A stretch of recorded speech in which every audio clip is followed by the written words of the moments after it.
Secretary Reed reports to Standing Committee.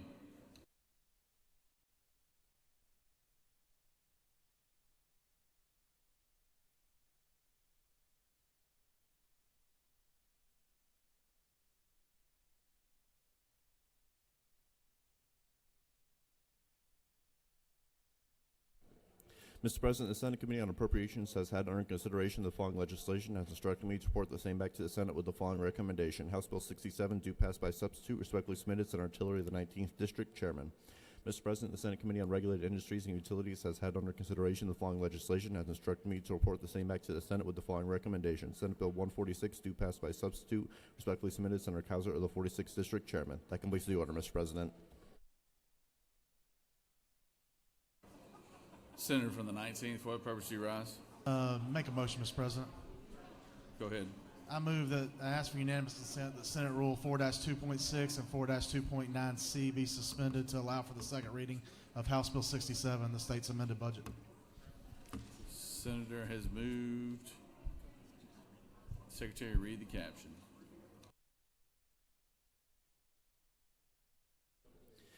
House Bill 67 by Representative Burns, the 159th, and others, the bill to be entitled an act to amend an act making and providing appropriations for the state fiscal year beginning July 1st, 2024 and ending June 30th, 2025, known as the General Appropriations Act, Act Number 709, approved May 7th, 2024, so as to make, provide, and change certain appropriations for the operation of the state government and its departments, boards, bureaus, commissions, institutions, and other agencies, for the university system, common schools, counties, municipalities, and political subdivisions, for all other governmental activities, projects, and undertakings authorized by law, and for all leases and for other purposes. That completes the order, Mr. President.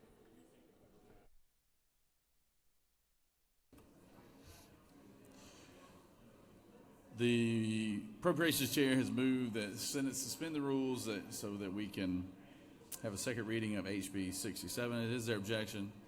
Without objection. Motion.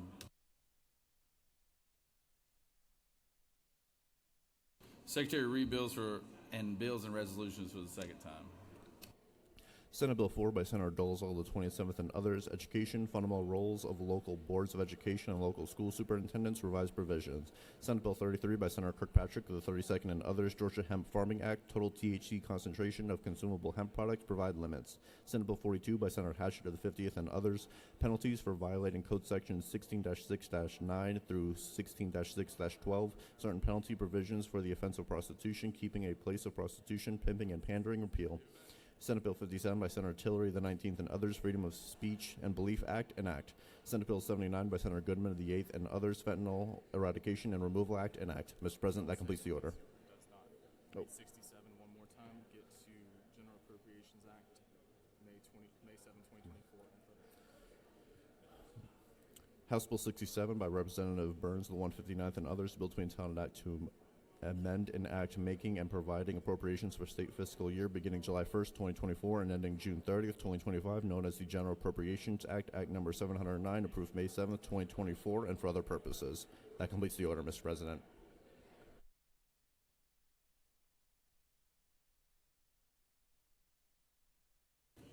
It is now time for the morning roll call.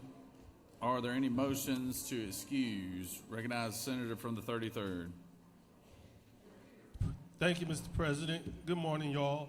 I ask for unanimous consent to excuse the Senator from the 35th for business inside the Capitol, sir. You say 35th?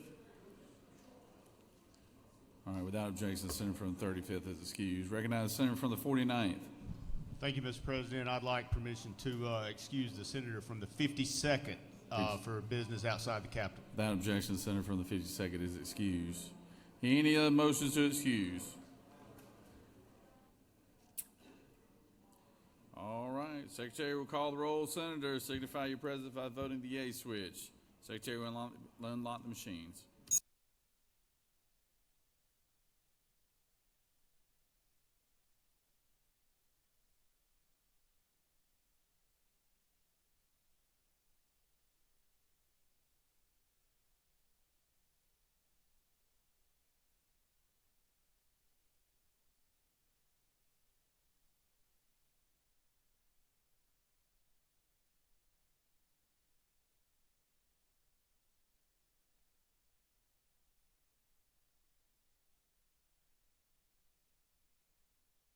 Senator.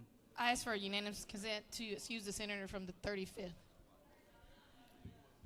Oh, he's here? Okay. She's already been excused. Or he's already been excused.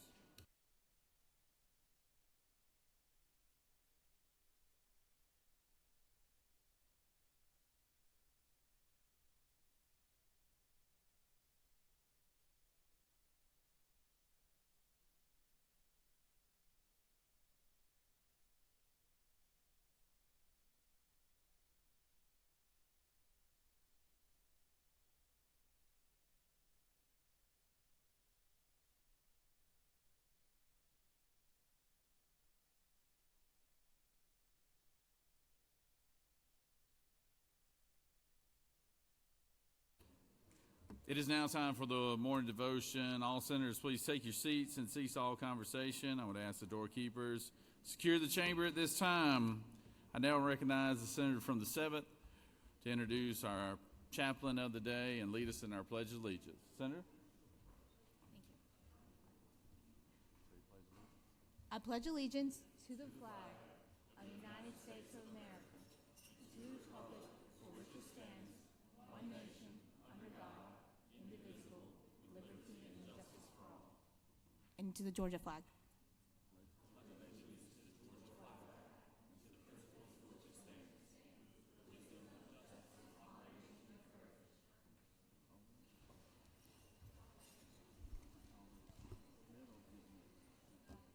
Thank you.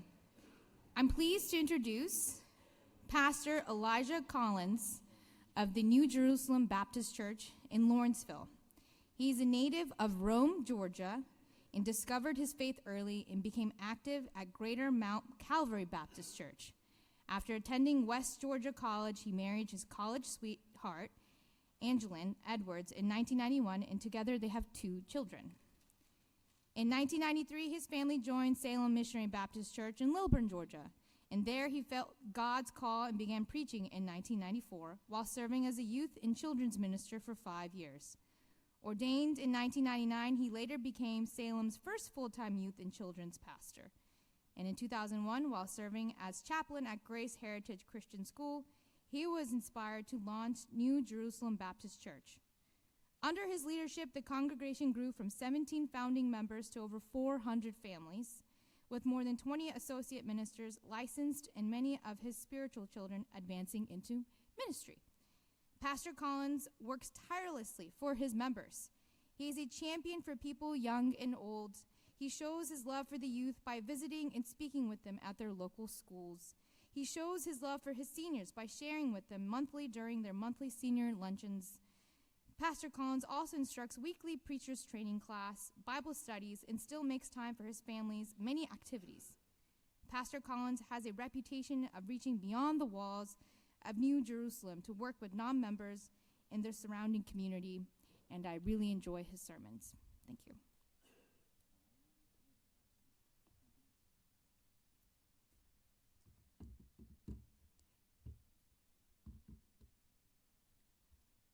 Good morning. Giving honor to President Jones and Representative Eastland Park, and to this waiting august body of senators. I was asked this morning how I'm doing, and I said I was struggling a little bit. I said I was nervous, and I said not nervous because of standing here, but nervous because I'm a Baptist preacher, and we usually do this longer than 5 minutes. And so I was trying to make sure we concise everything down, and so I'm gonna try to get out of your way. I am, as Senator Eastland Park stated, Pastor Elijah Collins Jr. I'm the founding pastor of the New Jerusalem Baptist Church of Lawrenceville, Georgia. I've served there for 22 years, and I want to thank you all for this opportunity to stand before you this morning. Matthew's Gospel, Matthew 22, 37, 40 through 40, reads from the NIV. Jesus replied, "Love the Lord your God with all your heart and with all of your soul and with all of your mind. This is the first and greatest commandment. and the second is like it. It says, love your neighbor as yourself. And all the law of the prophets hang on these two commandments. The founding fathers established the United States to create a nation based on the principles of liberty, self-governance, and individual rights, free from the tyranny of British rule. They sought to build a system where power was driven from the people, ensuring freedoms such as speech, religion, and economic opportunity. This vision remains attractive to foreigners who seek political freedom, economic prosperity, and a society where they can pursue their dreams without oppression, oppressive government control. The American ideals of democracy, opportunity, and equality continue to draw people and families from around the world. Religion played a significant role in the founding of the United States, but not in the establishment of a state religion. Many of the founding fathers valued religious freedom and sought to create a government that protected the right to worship, not to worship, without interference. The First Amendment established the separation of church and state, ensuring no official religion would be imposed. However, religious principles such as moral responsibility and human rights influenced early American values and political thought, making the U.S. an attractive destination for those seeking religious freedom. I can't speak for all 50 of the states, but Georgia has become a melting pot for people of various ethnicities, religions, and cultures. Not only has the state of Georgia become diverse, but so has the representation under the Gold Dome. It is indicative of the state and the cities and the counties and the communities that we all reside in. This diversity brings a multitude of religious beliefs, as represented by those of you in the chamber this morning. I am a Christian, but I realize that everyone in here is not Christian. In this room, there are people of many different faiths. Some are Hindu, some are Buddhist, some of Islam, some Judaism, and I'm sure that the list goes on and on. However, regardless of the different religions, there is one tenet that is found in most major religions, and that is an emphasis on compassion, justice, and the care for marginalized communities, including the poor and the elderly. Regardless of what religion you are affiliated with, when you went into your communities and requested their votes to sit in these seats and to share their beliefs with them, they expected you to represent them standing on the belief that you all share together. In this room, Hinduism, Buddhism, Islam, all of these religions can come together and form one great body to help to make rules and decisions for the state of Georgia. All of them have that tenet to take care of one another. In the Hindu faith, Hindu teaches an emphasis on self-service and charity as a key virtue. It teaches and it suggests that those who do not share their wealth are thieves in a spiritual sense. It teaches respecting elders and caring for aging parents and taking care of the business at hand. Buddhism, one of those principles in the Buddhism faith is compassion. Buddhism urges its followers to aid the poor and the suffering. It encourages them to participate in generosity, and this leads to good karma and enlightenment. In the faith of Islam, it's one of the 5 pillars of Islam is charity. It requires Muslims to give a portion of their wealth to the poor, and they give food in spite of love, for it is the needy, the orphans, and the captives.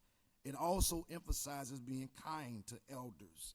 In Judaism, the Torah commands care for the poor and marginalized, and laws of gleaning that allow the poor to gather food.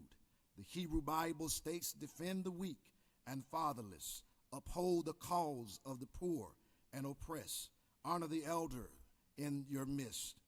As I stated earlier, I am a Christian, and many of you are the same in the room. The Bible encourages us that helping the poor, with verses like Proverbs 19 and 17, which reads, whoever is kind to the poor leads to the Lord, or lends to the Lord, and he will reward them with what they have done. Jesus himself associated with the marginalized and preached about caring for them. The early church The early Christian church practiced communal support, ensuring no one was going to be left in need. As you see, these philosophies of caring for one another runs deep through our faith, not just one faith, but all faith. And so when we get to Matthew's gospel, the 22nd chapter, verse 37 through 40, Jesus has been asked the question, what is the greatest, if you will, what is the greatest law? What is the greatest commandment? There's a debate in the room, whether the old law works or the new law. And Jesus says simply, love the Lord your God with all your heart, with all your soul, with all your mind. This is the first commandment. And then he says, love your neighbor as yourself. Honorable legislators of Georgia, you have been entrusted with the responsibility of shaping laws and policies that impact the lives of millions. In Matthew 22:37 through 40, Jesus distills all of God's commands into two fundamental principles: love for God, love for neighbor. Today I want to share three things before I get out of your way that this passage teaches us. It teaches us, one, to love God by leading with integrity. It teaches us, number two, to love your neighbor through fair and just policies. It teaches, number three, to be bold and build unity, not division. Love God by leading with integrity. Jesus commands us to love God with all our heart, soul, and mind. This means aligning our work with his righteousness. As legislators, integrity should be the foundation of your service. Proverbs 11:3 reminds us the integrity of the upright guides them, but the unfaithful are destroyed by duplicity. Whether making policies on education, health care, or economic development, let your decisions reflect a commitment to truth, to justice, and the well-being of all people, not just special interests. The next one is love your neighbor through fair and just policies. Jesus places love our neighbor on the same level as loving God. Your neighbor is every Georgian, rich and poor, young and old, rural or urban. Every law you pass should be measured by this question: does it promote the well-being of our people, especially the vulnerable? Micah chapter 6 verse 8 says, he has shown you, O mortal, what is good. And what does the Lord require of you? To act justly and to love mercy and to walk humbly with your God. Policies on housing, criminal justice, and education should reflect God's heart for justice and mercy. The last point I want to make: build unity, not division. In a time when politics is often polarized, Jesus' word reminds us that love is the highest calling. As leaders, you have the power to foster unity or deepen division. Romans 12:18 urges, if it is possible, as far as it depends on you, live at peace with everyone. Now, this does not mean ignoring differences, but working together for the common good. Love calls us to seek bipartisan solutions, listen with humility, and love calls us to lead with wisdom that often unites rather than divides. In conclusion, Jesus taught us how to love. One thing love does is love sacrifices. We're told as Christians, and I believe it in the depths of my spirit, that Jesus showed love by going to the cross at Calvary, by hanging between two thieves, by being placed in a borrowed tomb, and by staying there all the way up into Easter morning, and then getting up with all power in his hands. We believe that, and that's the power. That's the thing that gives us the faith to lead in our churches, to lead in our communities, to lead during times of great persecution. Let us pray.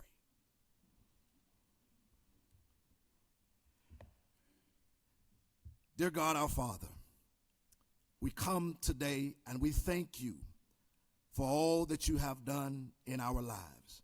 We thank you, oh God, for bringing us to this pivotal point this morning. We thank you, oh God, for what we've heard. And we pray, Lord, that the word saturates our heart, that we understand that love is key, that as this body begins to make legislation that we do it with love in mind. How do we love the people that we serve? God, we thank you that you loved us so much that you gave your son who gave his life. And now, Father, we pray that as this meeting continues on, that you will pour out your spirit, that you will bless our great leader in Brother Jones. We pray, God, for his family. We pray, oh God, for the families that are attached by those that are here.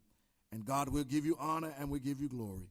Make your will be done in this great state that we call Georgia, that we call home. It is in the name of Jesus that we pray. Amen, and thank God.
It's always nice to have our doctors of the day here, and I recognize the senator from the 32nd to introduce our doctor of the day.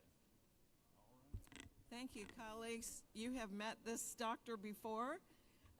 Dr. Brett Cannon is my neighbor and longtime friend, and he's an emergency physician.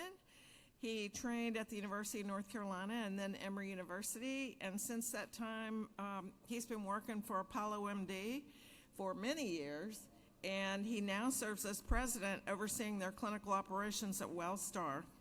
So with that, I would ask you to welcome Dr. Cannon. Thank you.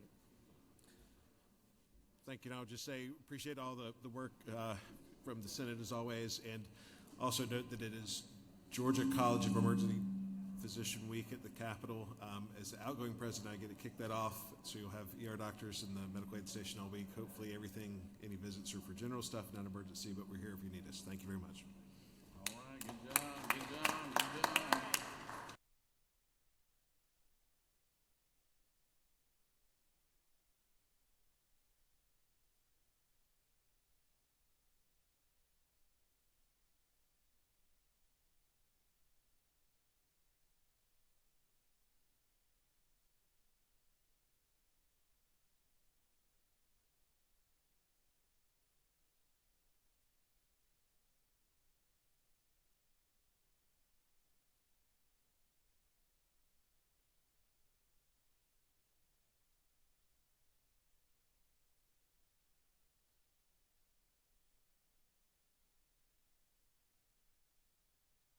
Senator from the 42nd, do you have your light on for a reason?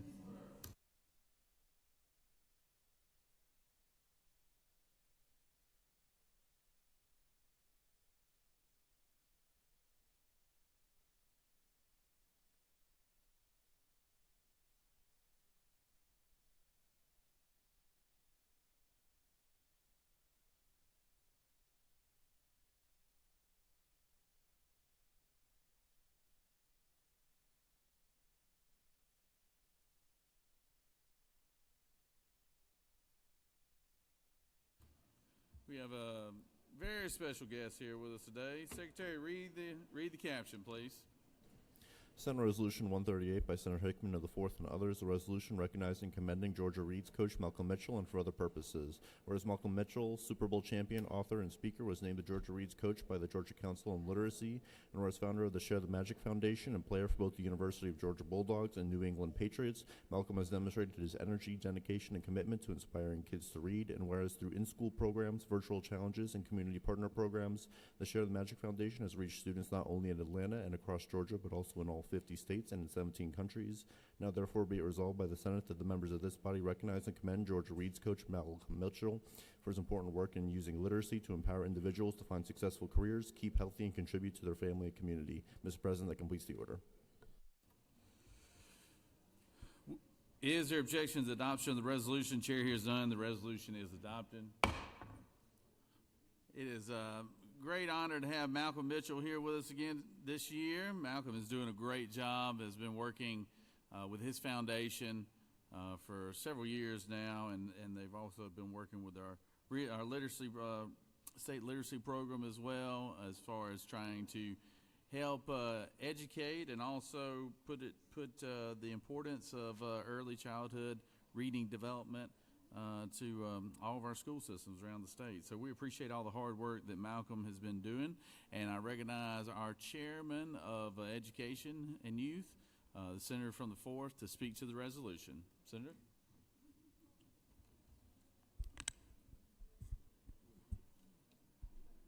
Thank you, Mr. President. Today we proudly recognize Malcolm Mitchell, our friend, and a true champion for literacy in Georgia.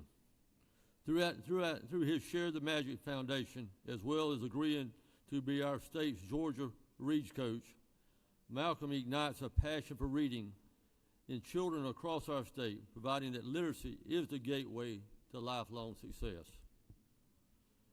I want to personally express my sincere gratitude to my colleagues in the Senate and the House for their continued leadership in prioritizing literacy. Your support has been instrumental in driving initiatives that equip our students with the foundational reading skills they need to succeed. The creation of the Georgia Council on Literacy through Senate Bill 211 which passed this chamber 100% and the House 100% and the governor signed, was a pivotal step forward.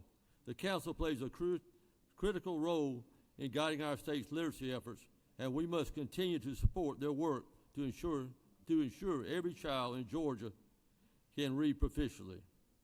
As Scott Johnson, chairman of the Literacy Council, says, this is Georgia's most solvable problem. While we've made significant progress, there's still more work ahead. Literacy is the foundation for a strong workforce and a thriving communities. Let's build on this momentum and continue to invest in programs and policies that give all Georgia children the opportunity to read, learn, and achieve. Thank you, Malcolm, and thank you for being here, and look forward to your comments. Thank you.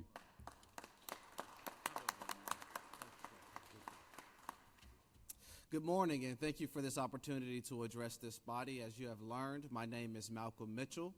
I was born and raised in Valdosta, Georgia.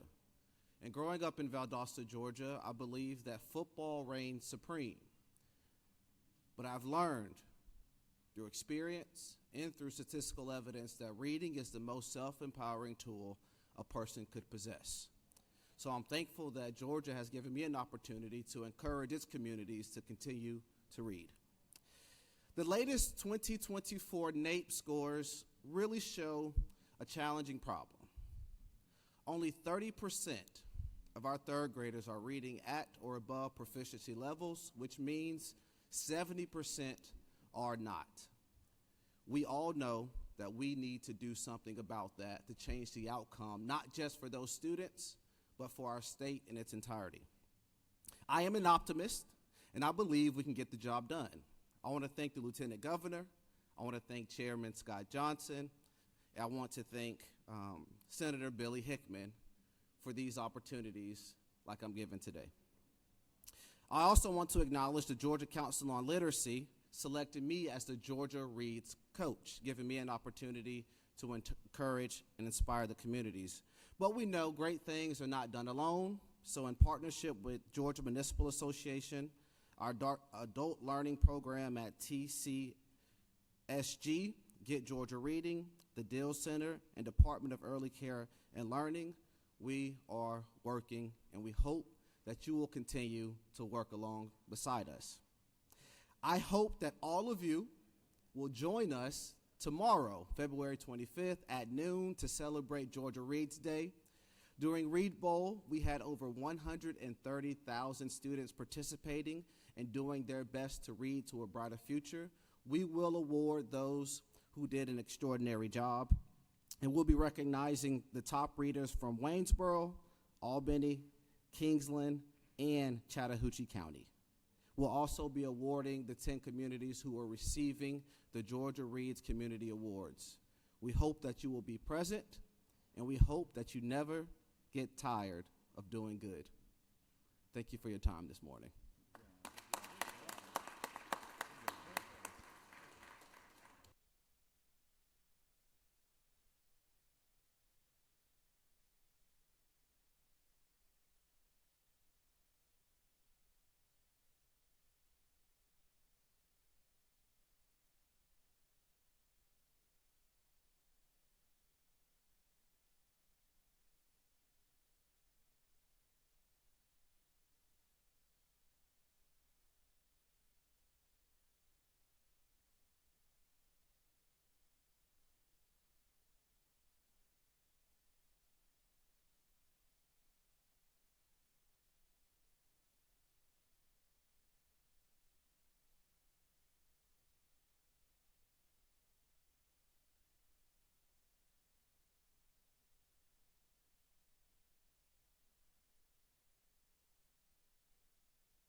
We have a special group from Jonesboro, Georgia. This is the marching band that was invited to participate in the inaugural parade in Washington, D.C., and they do a fantastic job. Secretary, read the caption, please. Senate Resolution 240 by Senator Davenport of the 17th and others, a resolution recognizing and commending the Jonesboro Majestic Marching Cardinals and for other purposes. Whereas the Jonesboro Majestic Marching Cardinals is an esteemed musical ensemble dedicated to taking learning beyond the classroom, providing students with access to invaluable experiences and once-in-a-lifetime opportunities through music. And whereas the band strives to prepare students for post-secondary education by offering exposure to diverse opportunities through travel and assisting graduating seniors in securing music scholarships, thereby making higher education more accessible and affordable.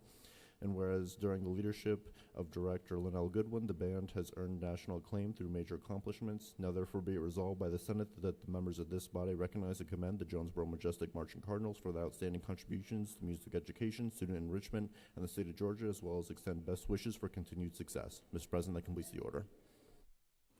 All right, is there objection to the adoption of the resolution? Chair hears none. The resolution is adopted. Recognize the senator from the 17th. Speak to the resolution.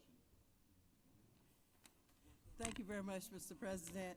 Colleagues, I am delighted to recognize the Jonesboro High School Majestic Marching Cardinals today at the Georgia State Capitol with a resolution from the Georgia State Senate. This band is phenomenal, led by the band director, Mr. Linnell Goodwin, who is a graduate of Bethune-Cookman University, and he brought all these musical skills to Jonesboro High School.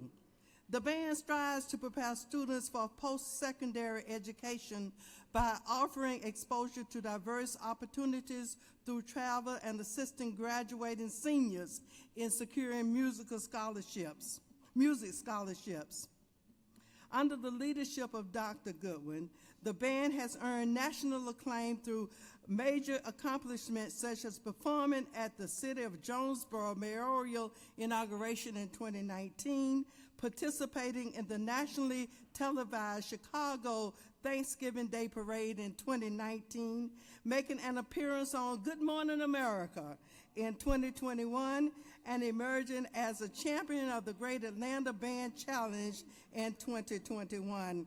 Also proudly represented Georgia at the 2022 National 4th of July Parade in Washington, D.C., and in 2023, the band was honored with the Music for All Advocacy and Action Award. And this past November, the Jonesboro marching band, high school marching band, represented the state of Georgia at the Macy's Thanksgiving Day Parade in New York, and will represent Georgia in January 2026 at the New Year's Day Parade in London. You see how great Jonesboro is. So today, the Georgia State Senate commends the Jonesboro Majestic Marching Band Cardinals for their outstanding contributions to music education, student enrichment, and the state of Georgia as well, and extends the best wishes for continued success. I have with me today a group here on the stage. We have the band director, Mr. Goodwin, with 4 drum major students, William Shelton, Keldrick DuBois, Bailey Brown, and McCall LeBoyd. Also, we have the principal of Jonesboro High School. Please raise your hand, Ms. Tanisha Bailey. And then we have Dr. Bowie, Director of Fine Arts for Clayton County Public Schools. Thank you. And then Mr. Brown, the musical instructional specialist for Clayton County Public Schools. I'm a proud graduate of Clayton County, Fountain High School, but today we recognize Jonesboro Marching Band Cardinals, and Cardinals in the audience, please stand up in the gallery. Welcome them to the Georgia State Senate. You look good. Academic excellence. Thank you so much. Now, welcome Mr. Goodwin to the platform here. Good morning, everyone. My name is Linnell Goodwin, and I am the esteemed director of this wonderful group of students that you see behind me, as well as up in the gallery. I just must say it has been a complete honor to represent this great state of Georgia on all of these national and international platforms, and we plan to do much, much more. My only ask of you is that you please continue to support our public school systems, continue to pour into our fine arts programs, because our band program is more than just music notes and the hottest dance movements. This band program changes our students' lives. It is these once-in-a-lifetime opportunities that shape who they become as adults and make them the citizens that we want them to be to serve this great country and this great state. So with that being said, I would just like to thank, let me pull out my list. I was doing so good. I want to thank Principal Bailey, my principal. I also want to thank Dr. Bowie, our fine arts instructor, our fine arts director, as well as Mr. Brown. I also would like to thank Dr. Smith, the Clayton County Public Schools superintendent, who always supports us in these endeavors. I would also like to give a shout out to our CCPS Board of Education, as well as our parents, and last and certainly not least, our students. Please give our students one more round of applause for all of their hard work. Last and certainly not least, I would like to thank Senator Gail Davenport, for distinguishing this band with this wonderful, wonderful, great honor. As long as you continue to support us in our band program, we will continue to put Georgia on the map in positive ways. Thank you so much.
It is a pleasure to have some local folks from Stevens County and here to celebrate their fine medical facility, hospital that they have in their community. Secretary, read the caption. Senate Resolution 242 by Senator Hatch to the 50th and others, a resolution congratulating Stevens County Hospital and for other purposes. Whereas a proud partner to the communities in the region, Stevens County Hospital provides crucial and excellent care to its patients and has been named the 2024 #1 small hospital in the state of Georgia by Georgia Trend Magazine, earning a top ranking among hospitals in the state with 100 or less beds. And as a pillar of healthcare for families in Northeast Georgia for more than 88 years, Stevens County Hospital has achieved award-winning goals and tremendous growth under its current administration and board leadership. And whereas Stevens County Hospital has additionally received Center for Excellence status with the Joint Commission for Hip and Knee Replacement Surgery and is currently Georgia's newest designated stroke center. Now therefore be it resolved by the Senate that the members of this body congratulate Stevens County Hospital upon being named the #1 small hospital in Georgia by Georgia Trend Magazine, commend its continued dedication to providing exceptional healthcare services, and extend best wishes for continued success. Mr. President, that completes the order. Is there objection to the adoption of the resolution? Chair hears none. The resolution is adopted. Recognize the senator from Habersham County to speak to the resolution. Senator? Thank you, Mr. President. It's a great honor for me to have Stevens County Hospital here today. Stevens County Hospital has been recognized by the Georgia Trend Magazine as the top hospital in the state for beds with less than 100 beds.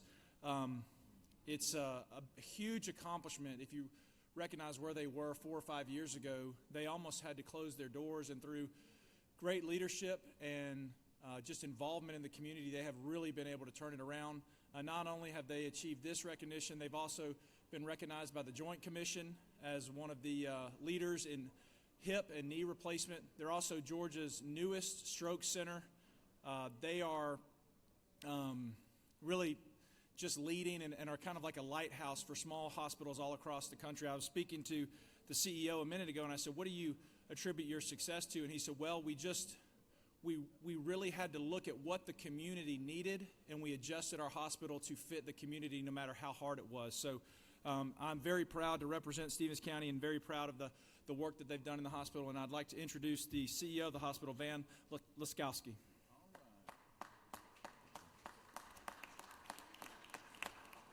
Thank you, Senators. It's a privilege to be recognized here. Introducing the other members of our team, we have our Chief Nursing Officer, Deb Block, our Marketing and Public Relations Director, Jolie Strickland, one of our family medicine physicians, Dr. Kalpesh Mistry, and the Chairman of the Stevens County Hospital Authority, Stan Roberts. I also want to recognize our other colleagues that are here in the gallery. We thank you for your attendance here. This recognition belongs to the hundreds and hundreds of other people that aren't here working in our hospital today, providing high quality care, working to change the tide and working to change the perception of what rural health care is and what rural health care can be. We are not a Band-Aid station. We are not a transfer center. 96% of the patients that come to our emergency department seeking treatment stay at our hospital for the entirety of their treatment. There's great work that can be done in our rural communities, and we appreciate the support of our senators and all of our representatives here. And thank you, Senator Hatchett, for the support that you always give to us. Thank you. All right, good job.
Are there any unanimous consents?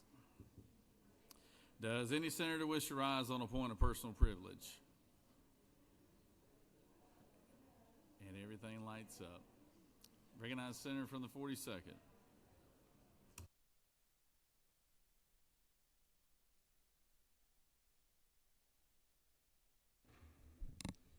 Thank you, Mr. President. Members of the Senate, just a quick announcement. Tomorrow morning at 9:30, from 9:30 to 10:30 downstairs, and 2:30 here in the Capitol, we'll have our Municipal Court Judges Council visiting. So go check out your city court judges back home. They'll be visiting tomorrow morning again from 9:30 to 10:30 and 2:30 of the Capitol. Thank you.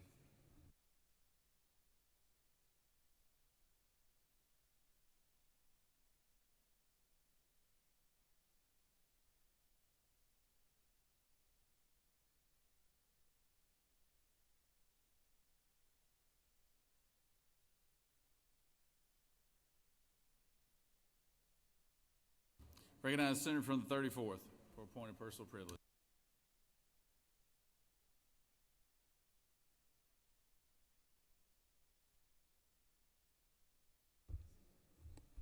Thank you, Mr. President.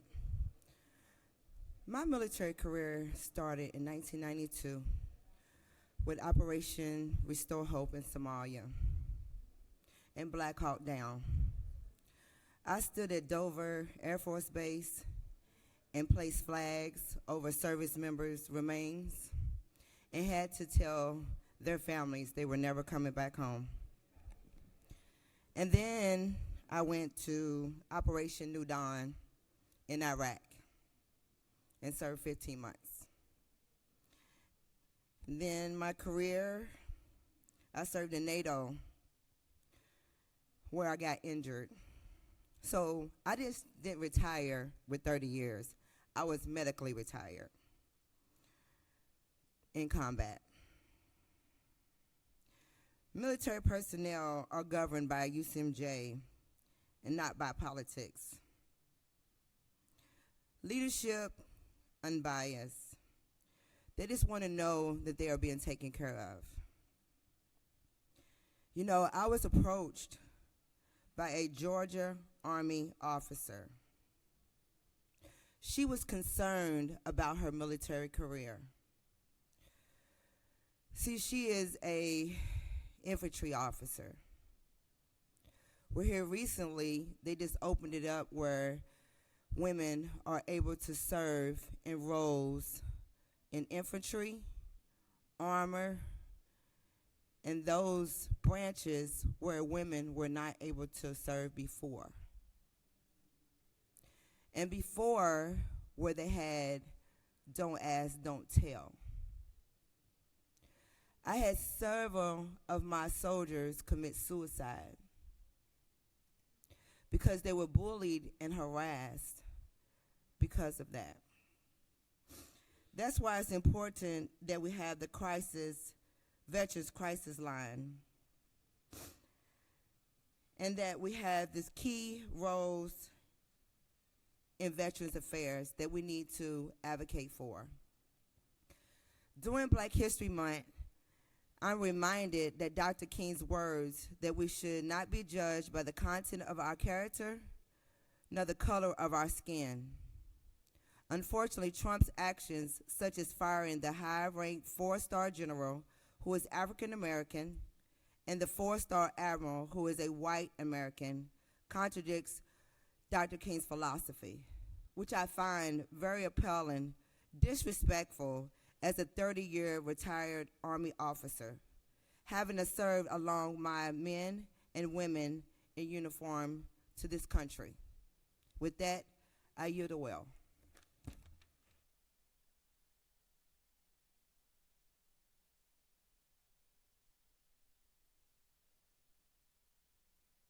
Recognize Senator from the 19th.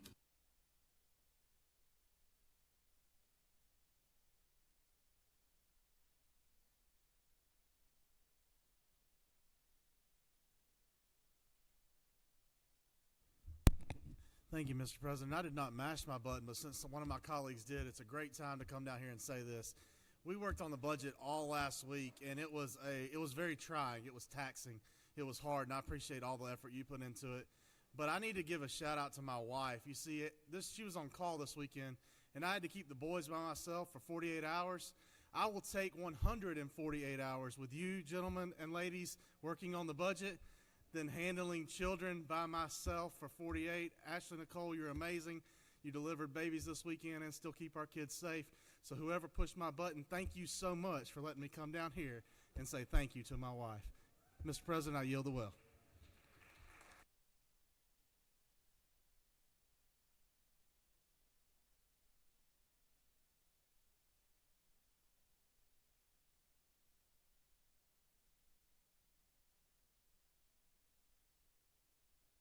Recognize Senator from the 33rd.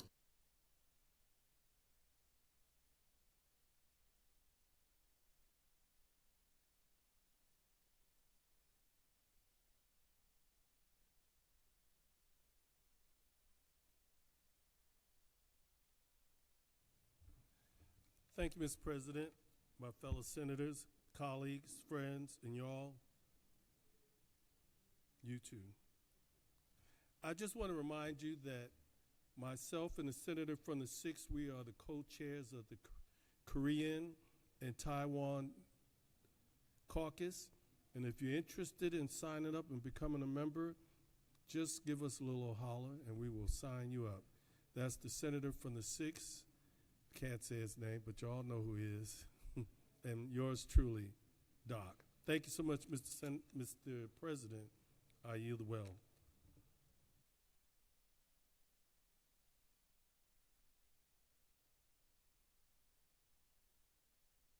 Recognize Senator from the 44th.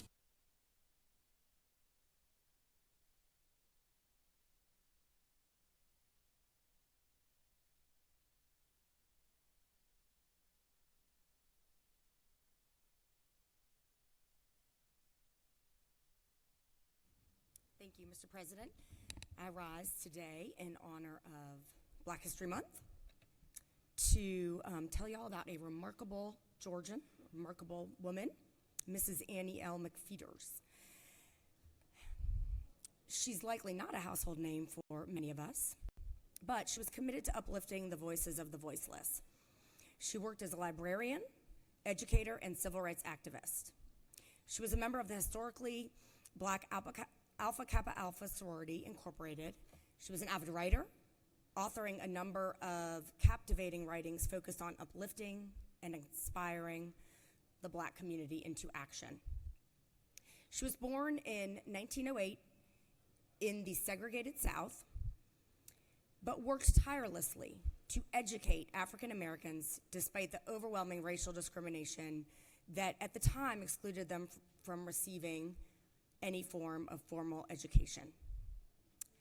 That Annie herself pursued her own education as a Black woman was for that time pretty miraculous.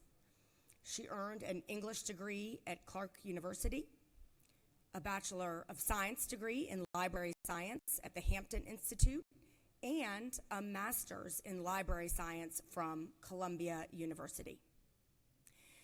Ever curious and hungry for knowledge, Annie McFeeters learned through reading and writing.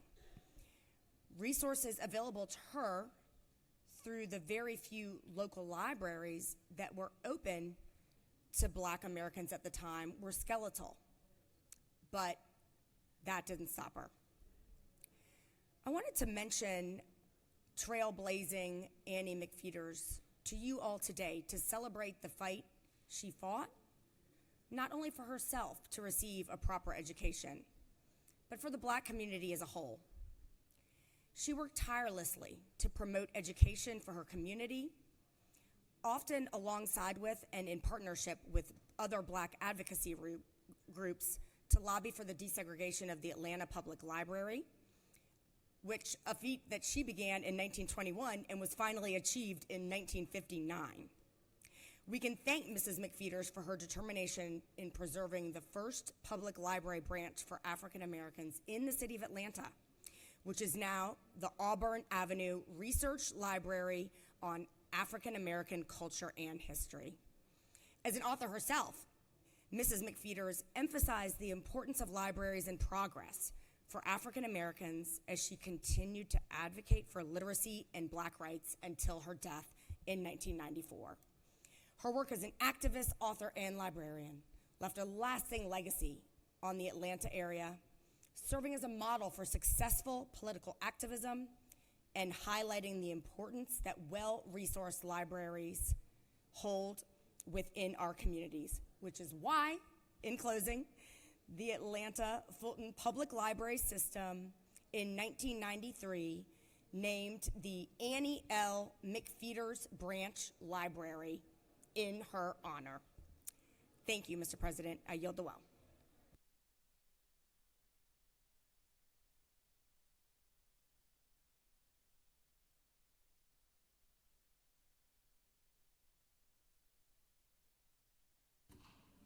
Recognize the Senator for the 49th.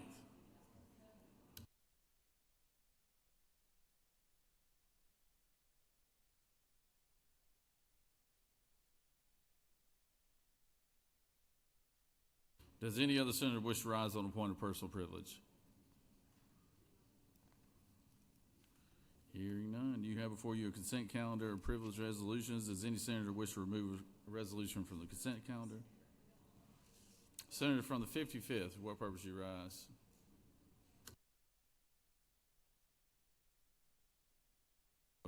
Point of personal privilege. You got here just in time, Senator.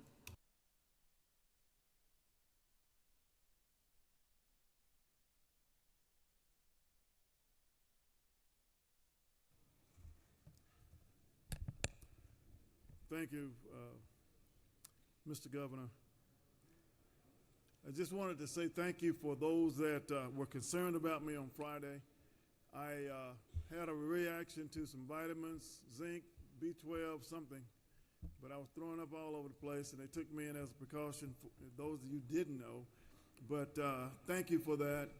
And as I was in that hospital, I thought about something.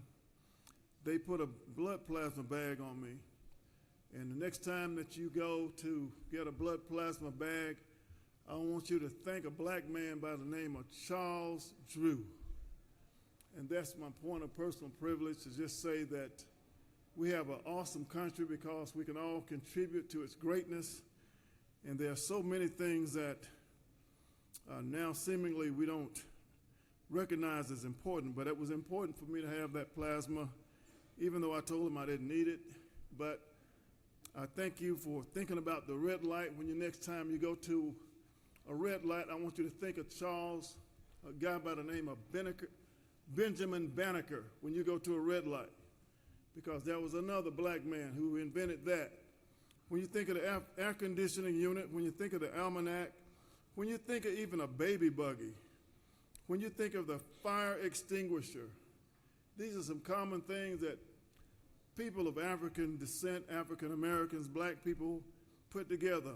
A gas mask, something as simple as a golf tee, hairbrush, ice cream scoop, insect destroyer gun, keychain, a lantern.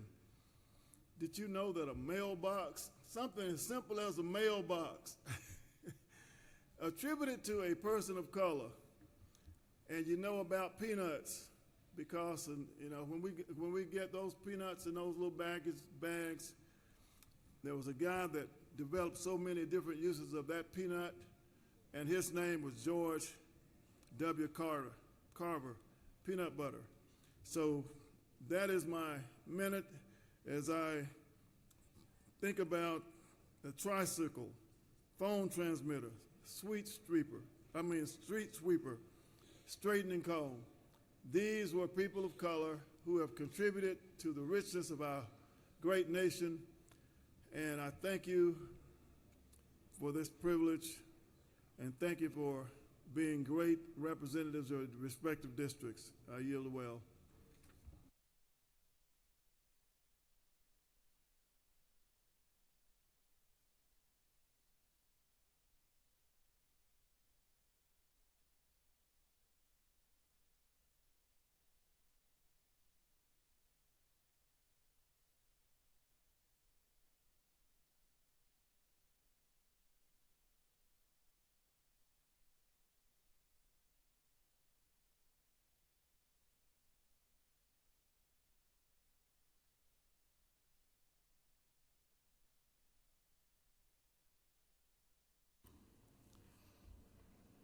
Is there objection to the adoption of the resolution on the consent calendar?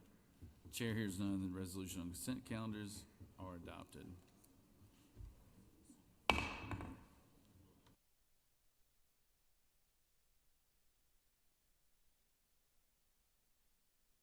Senator from the 53rd recognizes you for a motion.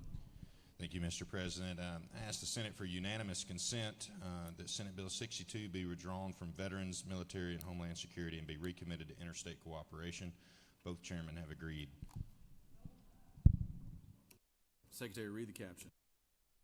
Senate Bill 62 by Senator Moore of the 53rd, a bill to be entitled an act to amend Part 1 of Article 1 of Chapter 2 of Title 38 of the Official Code of Georgia Annotated relating to general provisions regarding state militia generally, so as to require an official declaration of war or an official action to call forth the state militia by the United States Congress before members of the Georgia National Guard may be released from state control to participate in active duty combat or combat support operations, to provide for definitions, to provide for construction, to provide for a short title, to provide for related matters, to repeal conflicting laws and for other purposes. That completes the order, Mr. President. Is there objection to that motion? Without objection, it is granted.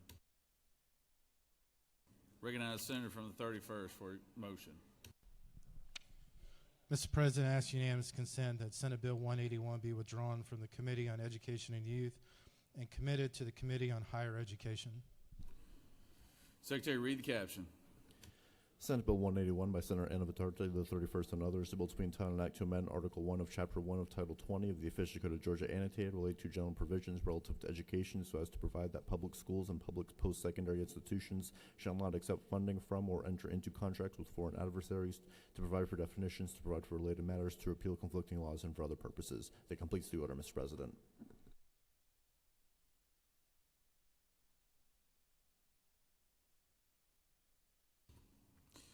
Is there objection to the motion? Hearing none, motion is granted.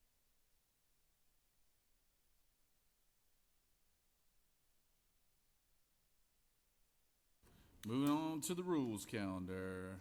Secretary reads Senate Bill 13.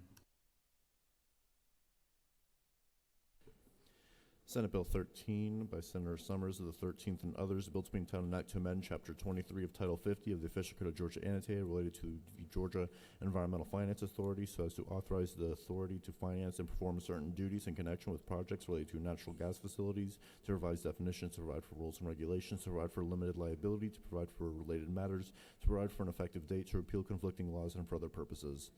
Mr. President, the Senate Committee on Regulated Industries and Utilities recommends that this bill do pass. Respectfully submitted, Senator Cowser, the 46th District Chairman. That completes the order, Mr. President.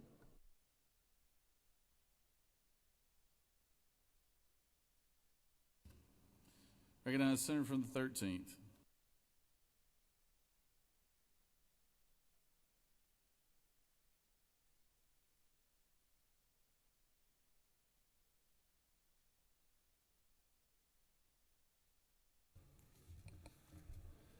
Well, good morning, colleagues. I bring you a very simple bill today that affects my district down in rural South Georgia. Basically, Senate Bill 13 is allowing natural gas to be added to things that GEFA, the Georgia Environmental Finance Authority, can offer low financing rates for. We've got some communities in South Georgia, especially Coffee County, that's literally, which is Douglas, city of Douglas, literally out of gas. They cannot have any more room to add more industry in their community, and they need to redo the lines and bring in more capacity. And this will start over in the Albany-Douglas area. The line runs lateral from Albany-Douglas area all the way to Douglas. So what they're asking for is to be able to increase the amount of capacity by getting low interest loans to be able to go in there and redo the facilities. And that's basically all that's all Senate Bill 13 is. All it is. Mr. President, I will yield for questions.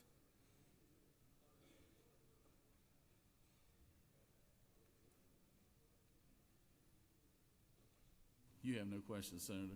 I would ask you all to favorable support of this bill for South Georgia. Thank you. Does any other senator wish to speak for or against the measure? Chair hears none. Is there objection to the previous question being ordered? Chair hears none. The previous question is ordered. Is there objection to agreeing to the report of the committee which is favorable to the passage of the bill? Chair hears none. The report of the committee is agreed to. Is there objection to the main question being ordered? Chair hears none. The main question is ordered. Questions on the passage of the bill. All those in favor vote yea. All those opposed, nay. Secretary, unlock the machine.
On the passage of the bill, the yeas are 42, the nays are 11. This bill, having received the requisite constitutional majority, is therefore passed.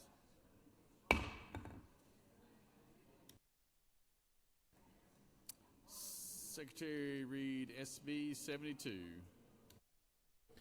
Senate Bill 72 by Senator Bratz of the 6th and others, a bill to be entitled an act to amend Chapter 52 of Title 31 of the Official Code of Georgia Annotated related to terminally ill patients' right to try investigational drugs, biological products, and devices so as to expand access to individualized investigational treatments to patients who have severely debilitating or life-threatening illnesses, to provide for definitions, to provide for eligibility criteria, to provide for a written informed consent, to allow certain manufacturers or eligible facilities to make available individualized investigational treatments, to provide that coverage is not mandatory, to prohibit the sanctions against a physician's license, to provide for exemption of liability for certain charges, to provide for related matters, to provide for a short title, to repeal conflicting laws, and for other purposes.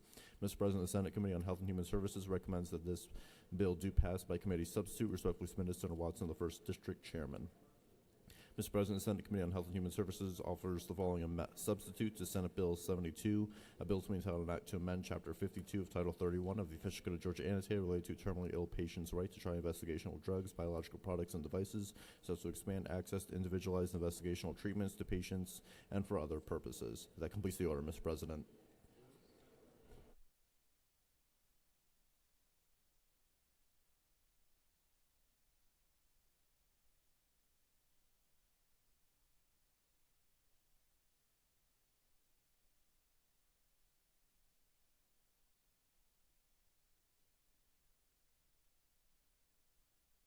I recognize the senator for the 6th.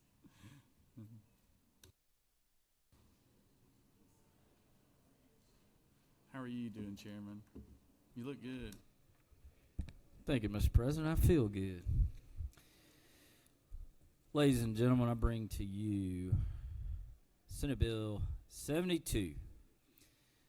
And this bill simply allows terminally ill patients a right to try investigative drugs or biological products and devices that have not fully gone through the FDA process. They've been through phase 1 of the FDA process, but have not completely gone through, because most of these individualized investigational treatments are very specific and specialized to a very small number of people. Therefore, it does not make financial sense for them to go through the full FDA process. And the problem we're facing in this state, if the good senator from the 14th would pay attention, he would learn that people are having to go to foreign countries and to foreign states like New York, California. They're traveling all over the country to go get these treatments when our citizens that we represent could stay right here at home to get the treatment that they need. With that, I will yield for questions.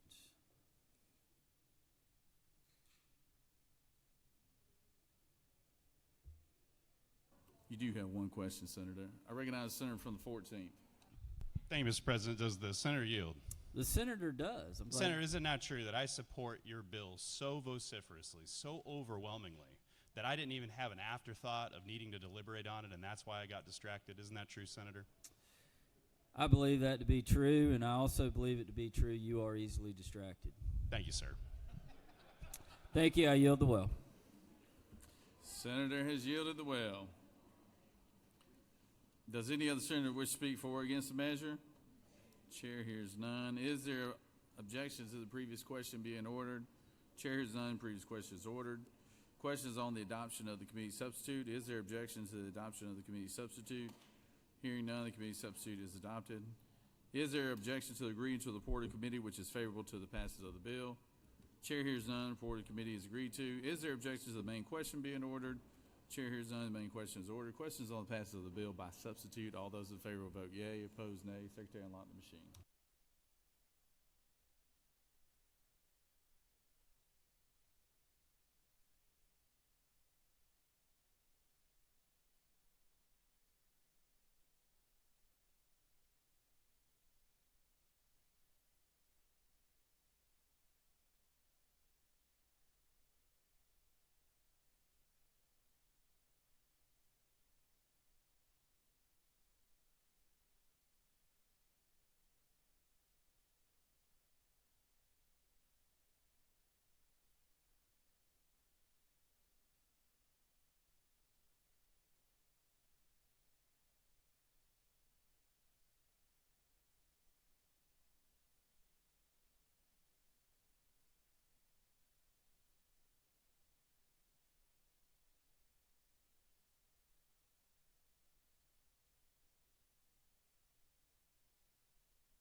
You know, that's the first time all session we've had 56 to 0 right there. Even on roll call, we hadn't had 56 to 0.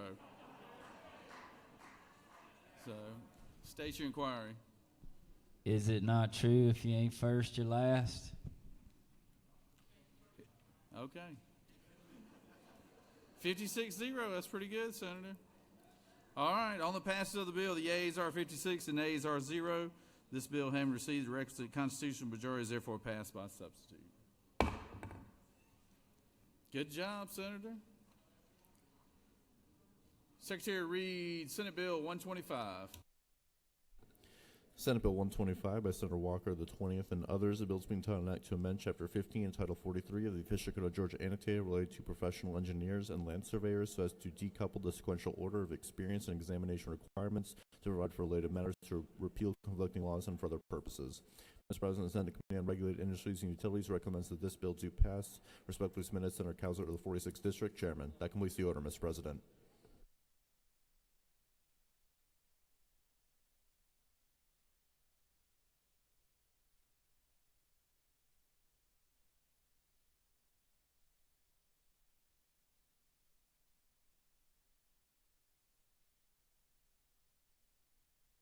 Recognize the Senator from the 20th.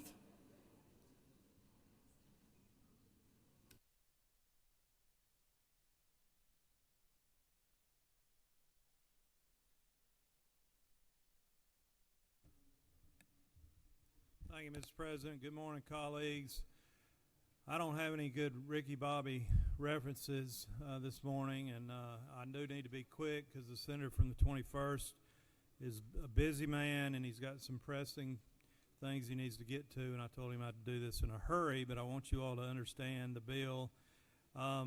If you've worked on any projects, building development type projects in Georgia lately, you know that one of the things that kind of slows you down is trying to get a professional engineer to help you out and get your plans approved and all that. We've got a growing economy, thanks to our governor and good leadership in the House and the Senate. A lot of development, a lot of growth, and we have a shortage of workforce, including professional engineers. Current law requires the engineers to complete all of their field experience prior to taking their PE or professional engineer exams.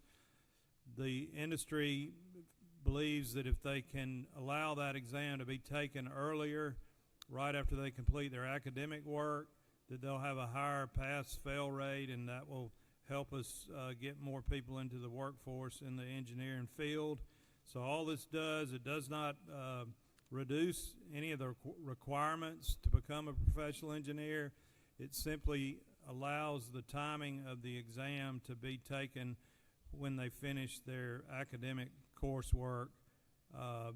So if you look on line 18, line 25, and line 32 and line 40, it just removes the word subsequently pass, changes it to pass, to allow them to take the PE exam earlier in their process. Mr. President, if there are any questions, I'll be happy to try to answer them. You have no questions, Senator. All right, I would appreciate favorable consideration. Thank you. Does any other senator wish to rise for or against the measure? Is there objections to the previous question being ordered? Chair hears none. The previous question is ordered. Is there objection to agreeing to the report of the committee which is favorable to the passage of the bill? Chair hears none. Report of the committee is agreed to. Is there objection to the main question being ordered? Chair hears none. Main question is ordered. Questions on the passage of the bill. All those in favor of the bill will vote yea. Opposed, nay. Secretary, unlock the machine.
Got everybody here today. All right. On the passage of the bill, the yeas are 56, the nays are 0. This bill having received requisite constitutional majority is therefore passed. Moving on to Senate Bill 28. Secretary, read the caption. Senate Bill 28 by Senator Dolezal, the 27th, and others, the bill to be entitled an act to amend Titles 28, 31, and 50 of the Official Code of Georgia Annotated related to the General Assembly, Health, and State Government, respectively, so as to provide for procedures and processes concerning the enactment of legislation and the adoption of rules and regulations, to provide for related matters, to provide a short title, to provide effective dates, to repeal conflicting laws, and for other purposes. Mr. President, the Senate Committee on Economic Development and Tourism recommends that this bill do pass by substitute. Respectfully submitted, Senator Beach, to the 21st District Chairman. Mr. President, the Senate Committee on Economic Development and Tourism offers the following amendment to Senate Bill 28, a bill to be entitled an act to amend Titles 28, 31, and 50 of the Official Code of Georgia Annotated related to the General Assembly, Health, and State Government, respectively, so as to provide for procedures and processes concerning the enactment of legislation and the adoption of rules and regulations, to provide for definitions, to provide for the preparation and submission of small business impact analyses for bills introduced during sessions of the General Assembly, to provide for contracting, to provide for the revision of small business impact analyses, to provide for legislative construction, to revise procedures concerning the adoption of administrative rules, and for other purposes. Mr. President, the minority report to Senate Bill 28 has been attached. Mr. President, Senator Dolezal, the 27th, offers the following amendment number 1 to amend the Senate Committee on Economic Development and Tourism substitute to Senate Bill 28 by inserting after any bill on line 29 the following. Provided, however, that no member of the General Assembly who is not the Speaker of the House of Representatives or the chairperson of a standing committee shall be permitted to request a small business impact analysis for more than 3 bills during any one period that the General Assembly is not in session. That completes the order, Mr. President. Senator from the 27th, the senator from the 14th says he feels good about us going 3 for 3 now. 56 votes. He's all on board. Thank you, Mr. President. The senator from the 14th and I think alike on so many issues, and I actually agree with him on this issue that we're going to go for another 56-0 on this one. So, minority report looks fantastic, but I think you'll be so compelled, Senator, by my presentation that even you may flip your vote. Senators, I bring to you Senate Bill 28. This is the Red Tape Rollback Act of 2025. Last year, we passed a very similar bill out of the Senate. There's one substantive change, I would say, to this version, but we passed that version out 40-13. The bill then went to the House, where a lot of good bills go to die, and it was actually a new verb I learned from my senator friend I referenced earlier, is the verb housed, and the bill was housed and came back to us unrecognizable, and so did not get across the finish line. But, Mr. President, your staff has worked tirelessly on this bill, and I am honored to have worked alongside of them. This bill really comes from the recognition that we do have a need at all levels of government to look at our rulemaking processes, to look at the rules that are on the books, and to ensure that the rules that are on the books are still meeting their intended purposes. And very often, rules get layered on top of rules, and the original intent of the rule gets lost, and so this bill is really a 5-part bill to ensure that Georgia remains the #1 state for business. I'll highlight those parts of the bills, and I'm happy to answer any questions. The first part of the bill on lines 26-92 introduces, just like last year's bill did, the small business impact analysis. And I liken this bill to something that we're all familiar with, and that is a fiscal note. And this has DOA and OPB produce a small business impact analysis when it is requested. And that analysis does a number of things to look at the cost of providing goods and services, the availability of costs and cost of workers, industry competition and consumer choice, and potential cost of compliance as it relates specifically to small business. Small businesses are unique in the state of Georgia. They employ the vast majority of Georgians. They may not have a lot of lobbyists in the hallways, but they are the lifeblood for the Georgia economy. And this section of this bill looks to ensure that our rulemaking process keeps small businesses at the forefront of our minds in the legislative process. The second thing that this bill does is it introduces the concept of an economic impact analysis This is the new portion of this bill. And this bill requires an economic impact analysis when a projected rule, now I'm talking about rules now, not laws, when a rule is projected to cost $1 million or more over the course of 5 years. This is the exact identical rule that has been in place in the state of Florida since 2010, and so we have some examples as to how that has worked there, and I'm happy to talk about that in just a second. The third part of this bill deals with our, being the General Assembly's, objection process when we want to object to a rule. The current rules around the objection process allow standing committees, when they're informed of rules, to object to those rules. If they object to those rules can be stayed until the legislature is back in session. And what this change makes here is we say that if a rule is objected to, that rule is deemed to be withdrawn unless the promulgating agency files a request to have that rule essentially litigated at the General Assembly level. We then would come into session and discuss the efficacy of that rule. If 2/3 of each of the chambers vote to ratify that rule becomes law, 2/3 being a veto-proof majority. If it's simply a majority of both chambers, it then requires the signature of the governor. If the ratification process does not pass both chambers or is vetoed by the governor, that rule does not go into effect. Everything that I just discussed deals with the rules and the objection process for rules that do not meet the $1 million threshold. For those rules that do meet the $1 million threshold, that do require this new economic impact analysis to be done, those rules require ratification by the General Assembly. So those rules are deemed to be stayed until the General Assembly comes back into session, and then we go through the process of ratifying those rules. The last thing that the bill does, and this was in last year's version, although we slightly modified the year count. We require essentially a 4-year spring cleaning of the rules.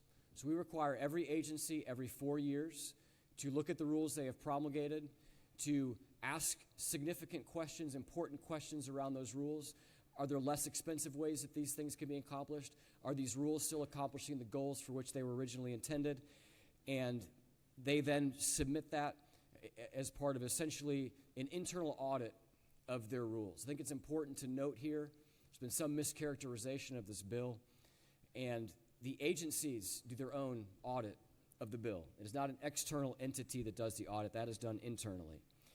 And then lastly, one change from last year's piece of legislation on line 428 to 487 recognizes that the constitutional officers will be the ones to conduct the review, the rulemaking, or the rule review every 4 years for the rules that fall under their jurisdiction. Last year, we kind of had that all buttoned up in one section of the bill, and we recognized that we needed to parse that out for the constitutional officers.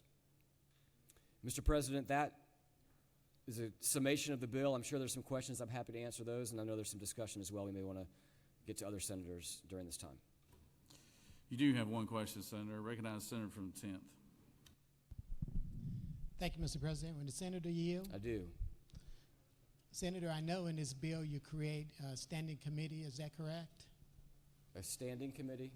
Yes. No, sir. There's no standing committee created in this bill. It's a committee in the General Assembly. Correct. So what the current law in the state of Georgia requires that when rules are promulgated, they are submitted to the chairman of the existing standing committee. So I'll use myself as an example. Currently at the Department of Transportation promulgates rules. They submit those to myself. The first thing that I do when I receive those, I think this is a best practice for any chairman, is I send those out to all members of the Transportation Committee.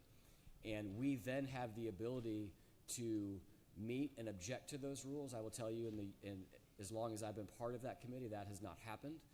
So it is rare that would happen, but that is a lever that we're able to pull. We don't change that in this bill, Senator. The only thing that we do change is what happens when that objection is filed. And currently, that objection, if it is filed, the rule is stayed. And under this bill, the rule is deemed withdrawn unless the agency files a petition, essentially, and then the rule is discussed when we get back into session. Senator Further, I do. Senator, I believe in your response to some of the issues that was raised by the Democratic Party that you mentioned that this bill was Doge light. Can you explain to me what you mean by those comments? I think what I said was this bill is in the spirit of Doge, but functionally it's very different from Doge. So what this bill recognizes is that if left unchecked, rules tend to layer on top of rules on top of rules, and before you know it, you don't necessarily know what those rules are. And as you know, Senator, very often we come back into session and we have bills before us to either dissolve things or change things or deregulate things. This places that onus as well at the agency level and requires the agency to look at that every 4 years. And so it gives a mechanism for us to work alongside of these agencies to make sure that the rules are accomplishing the goals and best serving all citizens of Georgia. Senator Yield? I do. Senator, when I think of Doge, I think of someone taking a chainsaw to slashing the budget. And when you mentioned that term, Doge, in my head, I conjured up an idea of the General Assembly trying to usurp the power of agency heads and basically trying to dictate to agency head what the terms of their procedures and processes they should operate under. Is that what this bill does, Senator? No, in fact, this bill opens the door for discussion, and in the process of the agency heads looking at their rules, you'll find it on, I'm going to try to quickly find the line for you here. Yes, there it is on line 405. It opens the door for the public to speak to those rules. As we discussed in committee, Senator, my family went through the process in the last 6 months of starting a new business in our community, and we ran up against a difficult process in getting that business open. And so my family now, under this bill, would have the ability to come in and have a conversation with the agency heads to discuss what the process was in starting a new small business in our community and how some state regulations slowed us down probably more than the agency even intended for it to do. Thank the Senator for the yield. I do. Senator, doesn't this vest new powers in the General Assembly that we've not had before? We don't have the ability, apart from a constitutional amendment, to vest new powers in the General Assembly. The powers that are vested in the General Assembly are done so by the Georgia Constitution. What we are doing is we are recognizing the powers that we do have under the Constitution and ensuring that we have a seat at the table as the elected officials who are closest to the people, that we have a seat at the table to ensure that the administrative state is not doing things that are unintended or that are making it onerous for our citizens and our constituents to start, run, and grow their businesses in the state of Georgia. Senator, is that a yes or a no? Because that's the answer I would like to have. Can you ask me the question vest again? New powers in the General Assembly No, and a it body does that not we vest didn't new- have before? We don't. The Constitution is what the Constitution is, and this is not a bill that changes the Constitution. So you're saying this process is already somewhere in the state's constitution that would allow us to do this? Well, this is not a process that is in the Constitution in either one of these, either the absence of or the existence of it. As you know, Senator, the Constitution vests powers in the General Assembly, and this bill does not enhance or change the power, does not change the Constitution at all. Senator, I'm not suggesting it's changing the Constitution. The question I ask is, does this vest new powers? And what I'm in telling you, this Senator, body is the that we only didn't way that have new before? powers can be vested in the General Assembly is through a change to the Constitution.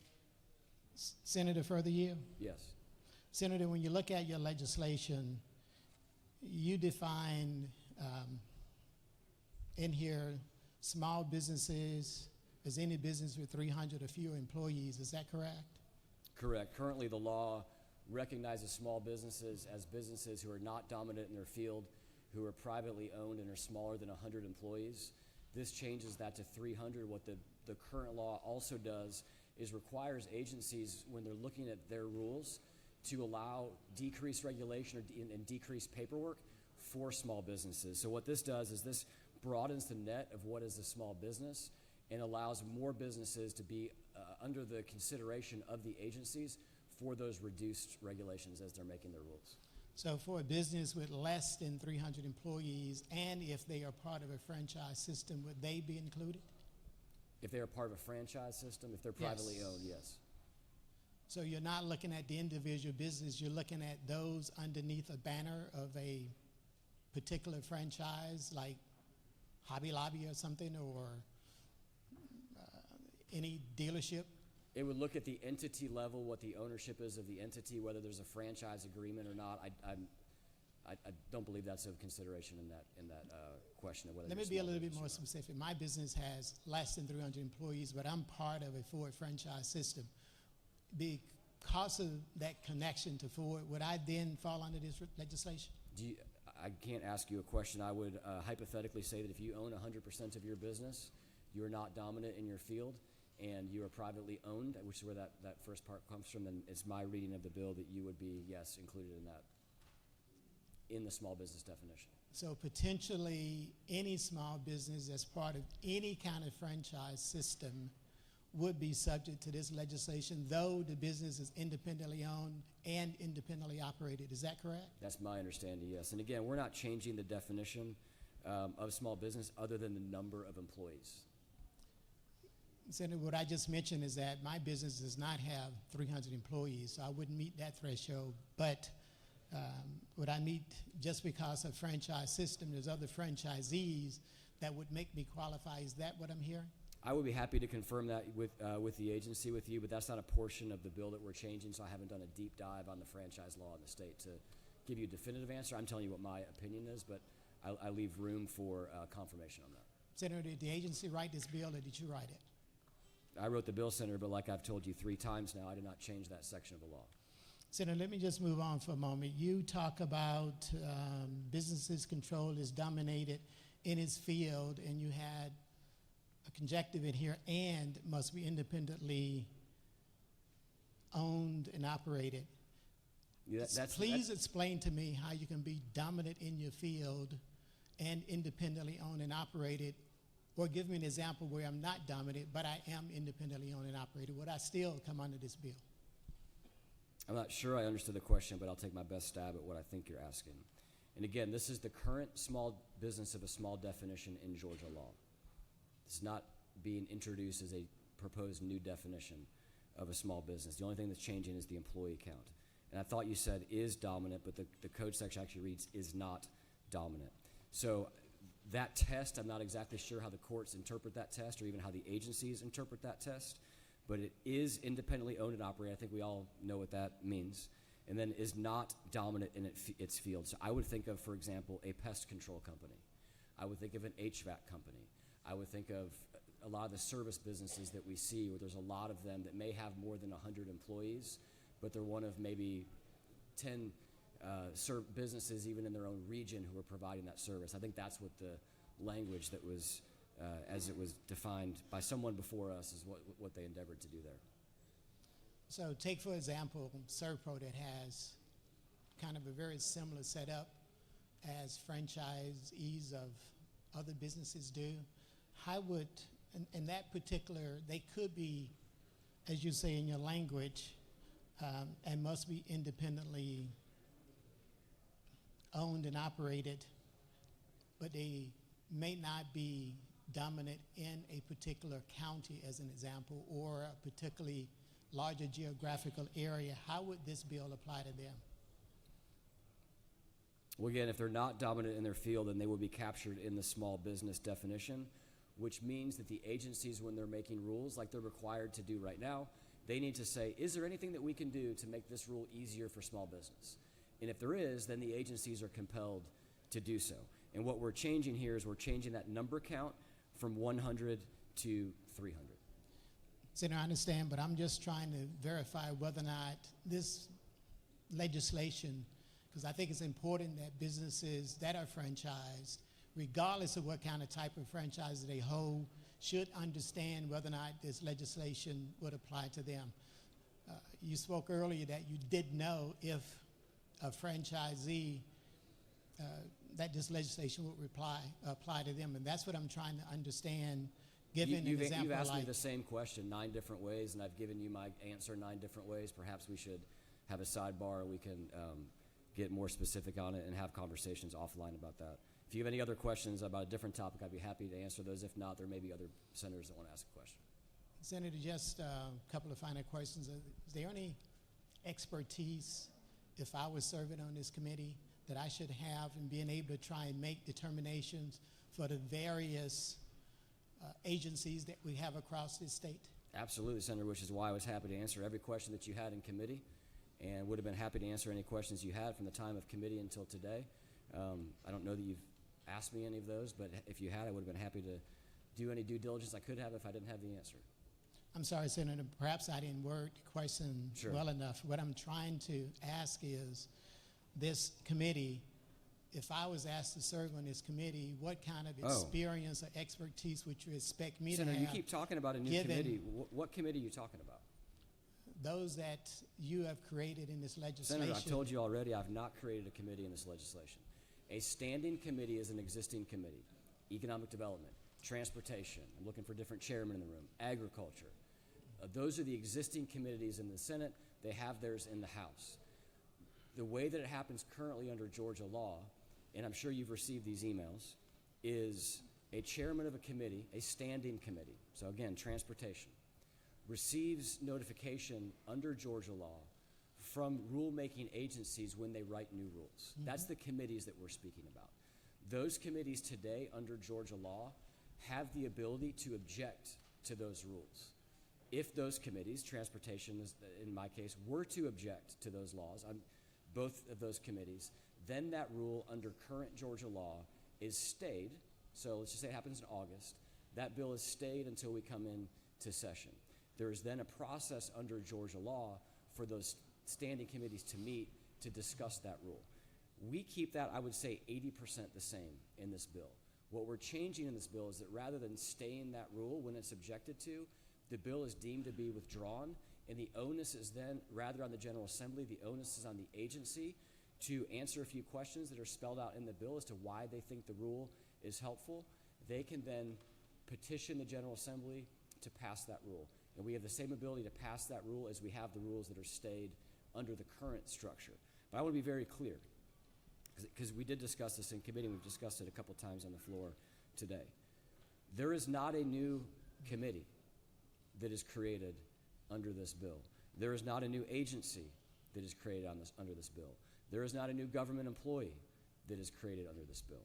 This bill increases the dialogue, if you will, between the General Assembly and the agencies in the rulemaking process, but that's all that this bill does. Senator, thank you for the explanation. I apologize for the misunderstanding between the committee and the standing committee. Sure, nope, that's okay. To me, it's all the same. I guess my question then would be, is there a particular expertise, because what you're asking the standing committees to do in any of those committees is to insert themselves between a decision that someone at an agency has made and to potentially overrule that decision. So my question is, what is the expertise that you would expect someone on this standing committee to have in order to be able to make an informed decision? I think I better understand your question now.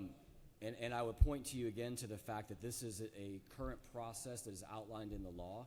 So we are not all of a sudden looking at the committees and investing some sort of new invented power on them. This is power that we have had as long as I've been here. I'm not sure if it's as long as you've been here or not. We would need to look into that. But certainly what these committees have is, I know as the chairman of transportation, I receive phone calls, emails, text messages, because my phone number is public, from people all around the state with input on different transportation issues, input on different things that we may be considering in the committee.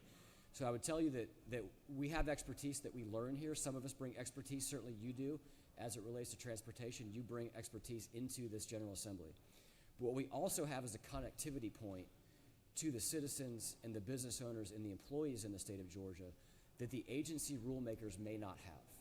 You know, we run for office, we send out mailers, we put signs out. Certainly everyone in your community knows who Senator Jones is. And they have the ability, and they know, a lot of them probably have your phone number. So what we have, I think, in addition to the expertise that we gain as being part of these committees, is we have connectivity with the people that have to live under these rules. And so what this does is gives them a touch point to reach out to us and raise a flag if there is something coming from an agency that they may have an objection to for whatever reason. Senator, further year? I do. Senator, I understand. I'm running out of time, though, Senator. And I hear you say we already have this in place, and I can't help but to think, then why do we need this legislation? Wouldn't it be better off to leave the process we have in place, as well as leave this up to the executive branch to make? So I think that this bill does enhances the existing rules in a couple of different ways. One, it does clarify what happens when those committees make an objection, but it also recognizes that not all rules are created equal. So I'll give you an example. In Florida passed a very similar bill back in 2010. And as it relates to the economic impact analysis, and when I say not all rules are created equal, what this bill does is recognize that some rules are easy to comply with, other rules may be very expensive to comply with, perhaps even unintentionally. Senator, is that a yes or a no? 'Cause that's what I'm asking. Wouldn't it be better off, yes or no, to leave Well, no, this Senator, under if the I thought that we'd be executive better off living under the existing regulatory mechanisms, I wouldn't have brought this bill. But I'm explaining to you, and frankly, I would like to get through my explanation because you have a lot of misconceptions about this bill. And you've asked me questions this morning that I've already clarified. You've said things to the cameras that were, which I clearly clarified in committee. So let me walk through what the bill does, and maybe I'll get your vote. This recognizes that not all rules are created equally, and that for those rules that are expensive and that they're over $1 million to comply with, it allows it requires actually the agencies to submit that information to us and requires us to ratify it.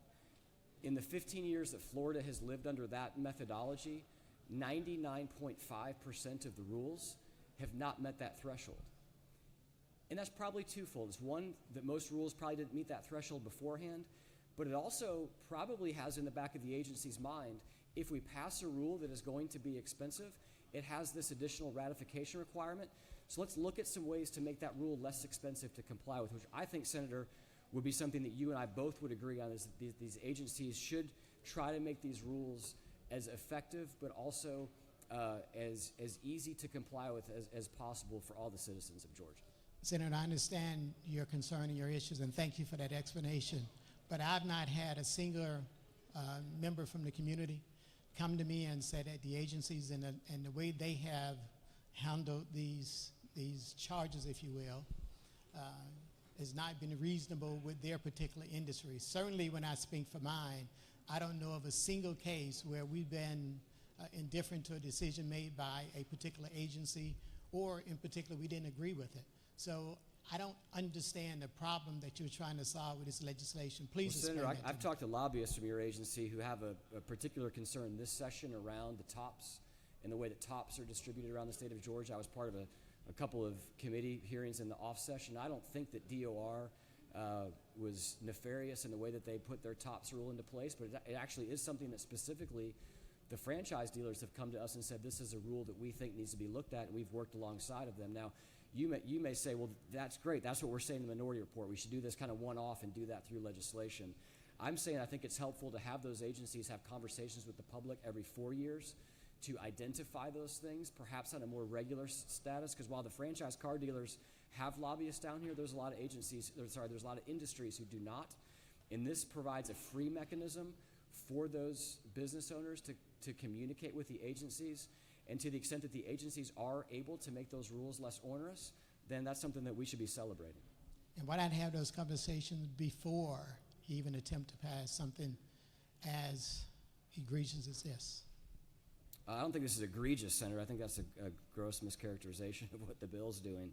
There's 20 states that are adopting these bills. Indiana and Wisconsin, Kansas, and Florida already have them, and I don't think that it's been so egregious that Florida is having mass migration outside the state. If anything, they've got an electromagnet where it seems like everybody wants to move to Florida.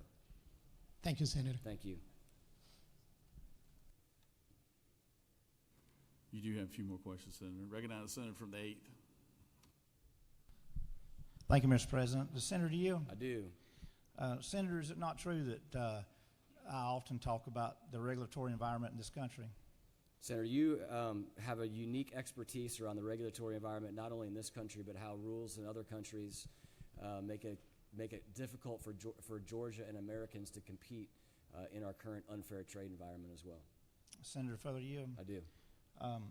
Senator, is it not true that in this country, we just had an appropriations meeting this morning. Is it not true that government doesn't create wealth? It is the small businesses across our state, individuals that take risk, that start businesses, that create commerce, that government taxes, that funds our state. Is that not true? I would agree with that 100%. So, Senator, do you further yield? I do. Is it not true that the spirit of this bill is trying to make sure that, say, regulations that came out from the previous administration, it was a proposal that was going to put regulations on portable generators, Portable generators, you know what else is also a portable generator? Is a welder.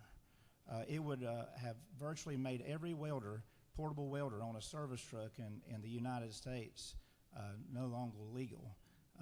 So, you know, when we look at regulations, Senator, is it not true that we need to do everything that we can to limit roadblocks for the small businesses and entrepreneurs across this state so that they can create commerce that the government taxes so that we can fund the budget that we just talked about this morning? Is that not true, Senator? I would agree 100%. I would also add to that, you know, I think about my brother who was a welder and had one of those welding machines on the back of his truck for a number of years. And the rule that you're mentioning, you know, there may have been a bullseye on generators for some reason. I don't know why. I don't know about the specific rule, but I think that's illustrative of what often happens, and that you get things caught up in these regulations that were never intended to get caught up in them. And what this 4-year review process allows is it allows the public to speak into that directly with the agencies, and it forces the agencies to the table to have that conversation with the public, where we may catch one of those things, we may catch a dozen of those things, but to the extent that we probably should catch all of those things. Senator Fothergill. I do. Is it not true, Senator, that we're the closest to the people? Not necessarily the rule makers, but we're the closest to the people, that we have to go home to our districts every day and answer to our constituents? I agree. You know, we heard defense of career politicians in this last week as it related to term limits and those in D.C., and I didn't speak to that, but I was struck by the fact that so many of us in this chamber have expertise in so many different areas, and we do go home certainly every weekend, but often every evening for some of us, and people see us at the Publix, they see us at the soccer fields on a Saturday, and it gives them a direct conduit to us, and as you know, they take us up on it. And it's one of the joys, I think, for all of us in this role, is that we have direct, regular contact with our constituents back home. Well, Senator, thank you for bringing this legislation forward. And as someone that's very acutely aware of the regulatory environment, I'm glad that this legislation is making sure that we as a state are doing everything we can to help our small businesses be successful. Thank you. Thank you, Chairman. Senator, Mr. President, I see the yellow light on. I'll take one more and then be on my way. All right. Well, you just have one more question. Senator from the 19th. Thank you, Mr. President. Senator Yield? I do. Senator, I just heard you mention generators. Are you aware that generators are the only thing that kept my refrigerator going for 14 days this past fall? You mentioned agencies. I just wanted to see if you were aware. Your bill, thank you for this. It's been a pleasure to work with you on it. The question I have, in some of the agencies in our state I do not think are covered by this rulemaking authority you already have. Would you be open in the future, not today obviously, but to an amendment that possibly brought all agencies under? I'd certainly be open to working with you on that and look forward to the opportunity to do so.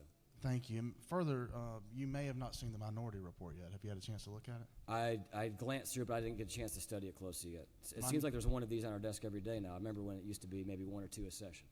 The minority report characterizes this bill as an attack on government. I'd love to hear your thoughts on that. Maybe I'll wait till they present the minority report to let them explain more what they mean by that and respond to that at a later date. Because given the dialogue I've had with the Senator from the 10th, I'm not sure how it can be construed that way. Will you yield for one more question? I do. The last paragraph of the minority report says that they oppose this because they want to restore faith in functions of government. My question to you, Senator, is do you believe that this bill helps restore faith in the legitimate functions of government, and rather than helping to stop what the report refers to as agencies that are being crippled, helps protect the public that's being crippled by undue burdens that make their job harder? I would imagine that if the public for the first time ever has the opportunity to meet with agencies under the law every 4 years and discuss things that the rules and how they're impacting them, I think that the public would welcome that and it would restore their trust. Mr. President, I yield the well. Senator, before you yield the well, did you have an opportunity to speak to your amendment that you yes, sir. presented? This amendment comes out of some discussion in committee and the recognition that under the current bill, a senator, if they wanted to clog up the system, could just request a small business impact analysis for every single bill that is out there. This limits that to 3 for non-chairmen, just to ensure that that does not happen. That was a great catch from one of the authors of the minority report, nonetheless. So a little bit of bipartisanship in the amendment. And with that, Mr. President, I yield the well. Senators yielded. Senator from the 49th, I know you had your button on to ask a question. Do you wish to speak? No. Senator from the 41st, would you like to speak to the bill?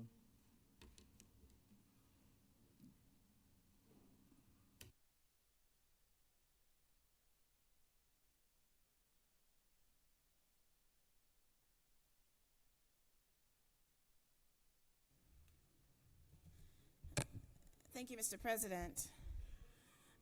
The real question today is, are we going to allow cuts to the very programs that thousands of Georgians across our state rely upon in the name of rollbacks? Rollbacks that will hit our local governments and their business communities with layoffs and instability and unease. Rollbacks that will in reality lead to a less efficient, more chaotic process that will only change Georgia's economy for the worse. Are we going to fire hardworking Georgians who spent years giving back to our state, all to send a message? The irony of this bill is not lost on us in the minority party. Considering the fact that any red tape that's been put in place was created by Republicans who have been in complete control of our state government for the last 2 decades. How ironic that we're now all of a sudden claiming the need to cut the fat of government bureaucracy after 20 years of Republicans adding the fat in. I want to be clear about something. My colleagues talk about people being burdened by the rules of agencies. But when I talk to my constituents, no one is complaining about rules. Instead, they talk about phones that go unanswered, emails that are not responded, agencies not being able to provide the very things that they are called to because they are underfunded and understaffed. Our agencies are not crippled by rules. They are crippled by our lack of funding. They are crippled by our lack of staffing. I'll say some agencies that my senators I know are familiar with because, like me, you get calls from your constituents because these folks don't answer the phones. Department of Labor, Voc Rehab, Corrections, DFACS, DHS. How many of us in this room have had to call and ask for a representative to help us because those departments, those agencies are not responding? Again, it is not their rules. It is because they are chronically underfunded and understaffed. Asking our agencies to add another task, another burden every 4 years does not help them or our people. We cannot take power away from our agencies and burden them even more and expect Georgians to be better off. Instead, we will continue to have our constituents calling us because they can't get the things that they need, that they deserve, that our agencies were created for because we've chronically underfunded and understaffed them. I want to be clear and I want to repeat, any red tape that is here, any extra fat that my colleagues are talking about, it was created by Republicans. This is a house of cards that you all built, and now you're seeking to blow it down. And who will be harmed by that? Georgians. With that, I yield the well.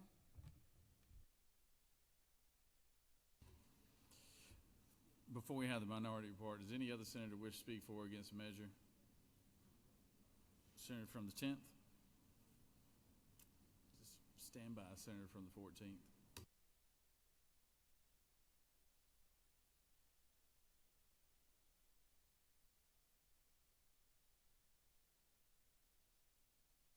Thank you, Mr. President and members of this body. I was not going to come up here and speak from the well, but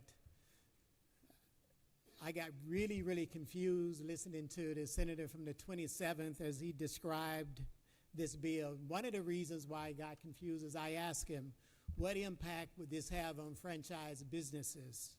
You see, there's a definition in here that he put where you have to have 300 employees, and you can read that definition for yourself. But that's the problem, that's the issue that's problematic for a lot of businesses in Georgia.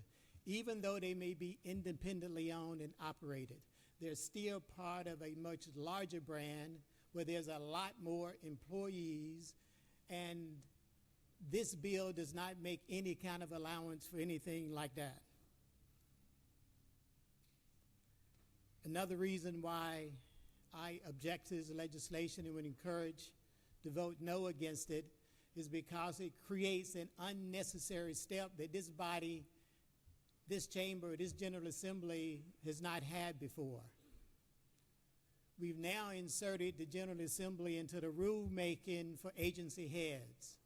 And if we're going to do that, then why do we need an executive if we're going to make the decisions on behalf of the executive branch of state government? I asked my colleague from the 27th about comments he made about DOGE and whether or not this is akin to the process that we see up in D.C. where an unelected official is taking a chainsaw to slashing federal governments across the nation. Even those here in Georgia, from our VAs to our CDCs, you name the agency that had been cut. And he said, well, trying to explain that he really didn't mean it that way, but that's the way that I took it. He also said I made some miscomments at my press conference. I said, tell me what those comments were. This is a power grab. Plain and simple, this is DOGE coming to Georgia. And the consequences of this bill could be far, far outreaching long after we've left this General Assembly and we've left this body. Folks, this isn't about efficiency, and I thought the Republican Party stood for efficiency, not just in federal government, but state government as well. As a matter of fact, I think this extra step in the process would create, as my colleague has already said, a lot more inefficiency in state government.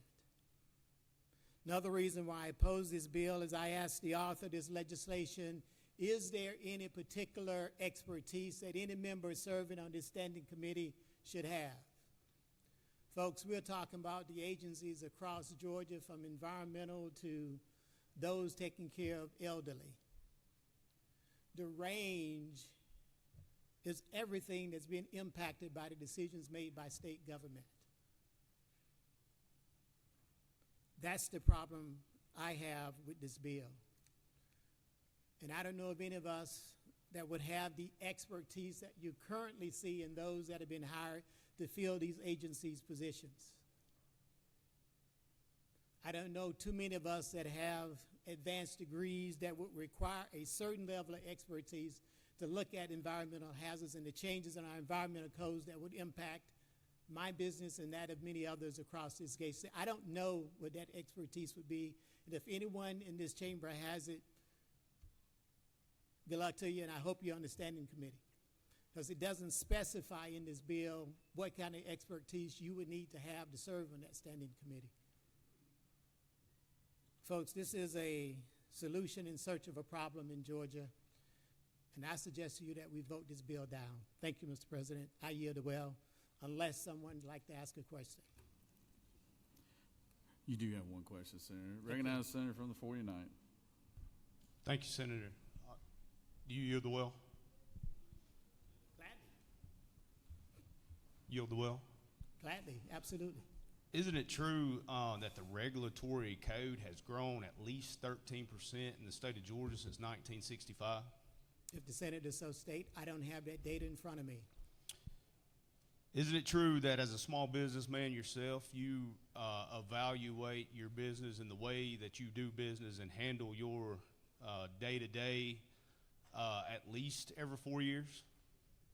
Senator, that is not correct. I evaluate my business daily, and I think anyone that operates any kind of business in this state should do the same.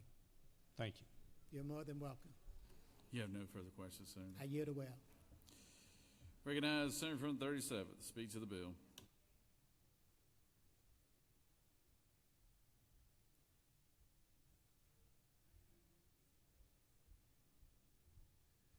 Mr. President, ladies and gentlemen of the Senate, I want to bring this right back to what this bill really does. There's been claims of all kinds of things. There's been claims of all-out assault on government and agencies, an assault on customer service, assault on all kinds of things. But what this bill does is something that we were sent here to do. You know, one thing I think is noteworthy, I was talking to someone the other day about the Judiciary Committee, the work that's done in room 307.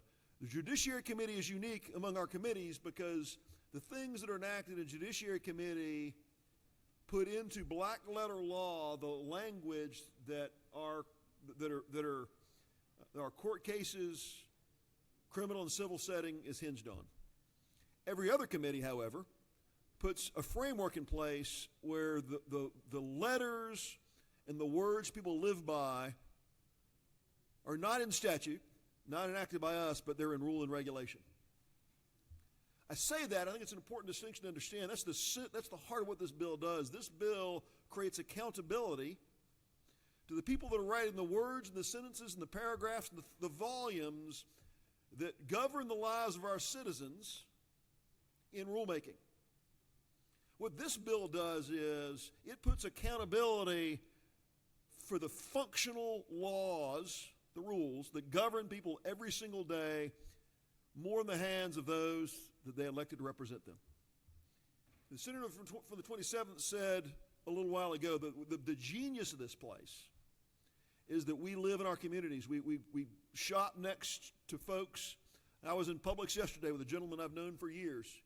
We're talking in the checkout line at Publix on Wade Green Road in Ackworth about some issues. He's known the state senator for a lot of years. We're there and available to people. We're the ones, the people in this room are the ones that were elected to do the lawmaking for people. And when most of the words that govern the lives and the businesses of Georgians is in rulemaking, Georgians need more accountability for that process. This does not upend customer service, does not upend the people that will answer or not answer the telephone for you in agencies, but it puts accountability for the laws that govern regular Georgians more in the hands of those that Georgians elected to do this work. That's what this bill's about. And that's why every member, both of the majority and the minority party, should support this bill. With that, Mr. President, yield the well. Recognize Senator from the 53rd.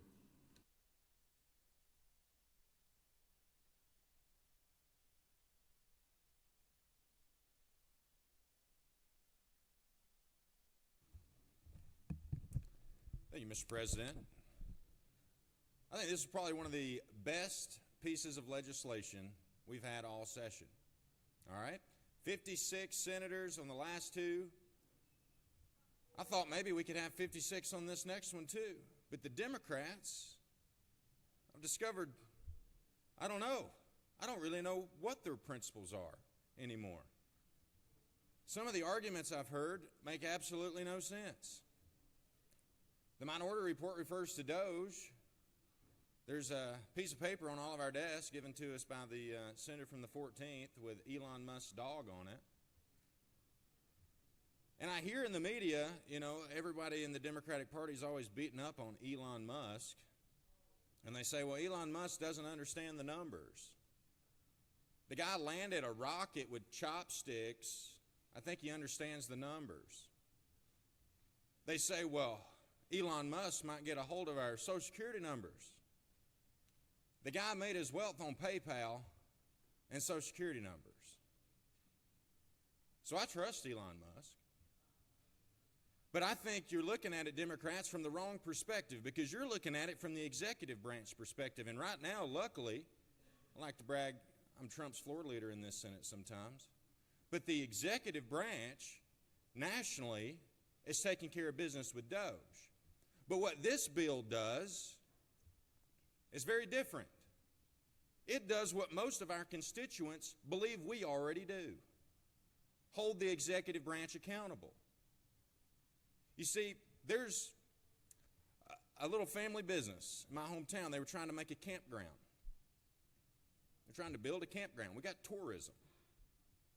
And they were having so much trouble because of the rules and the regulations to build that campground. And they come to me and they said, why in the world does all this exist? And you look at the code section and there's only 2 paragraphs that this General Assembly passed to regulate campgrounds in this state.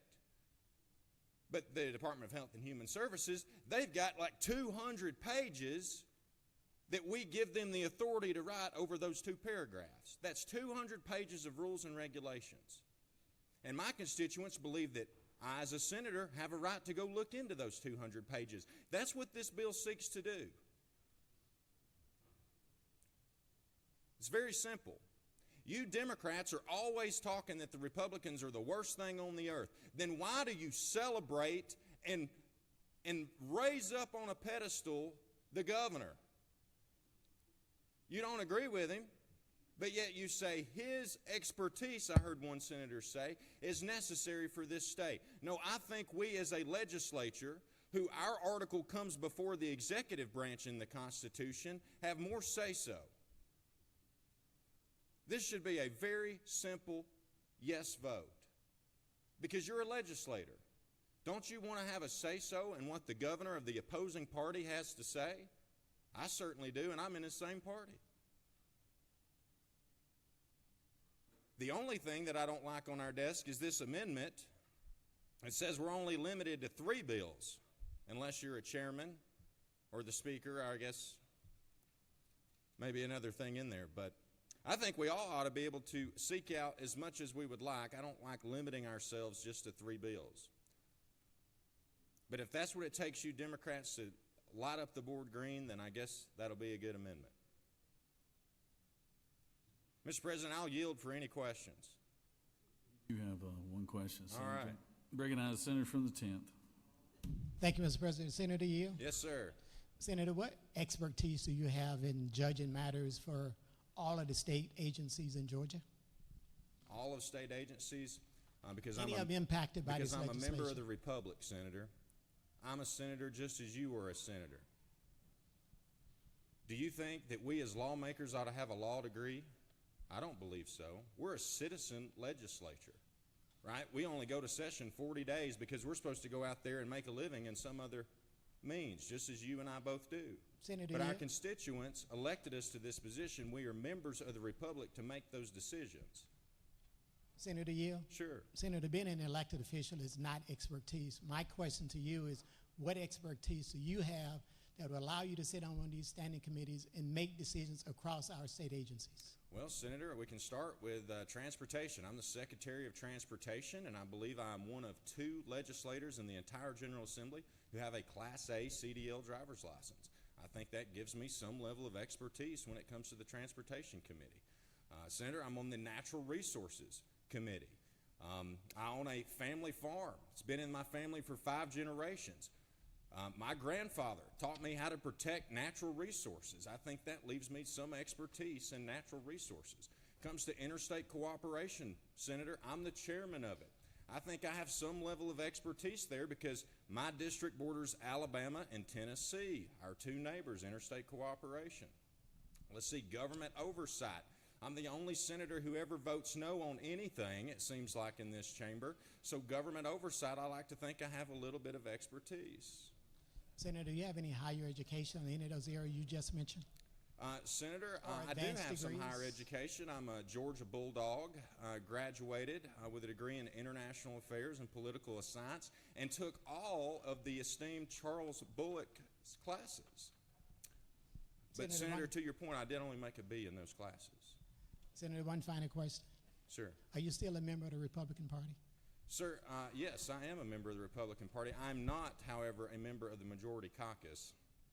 And, I wish the Majority Caucus would invite me back in. Maybe this is a great time to make that announcement public. I would love to be a part of the Majority Caucus.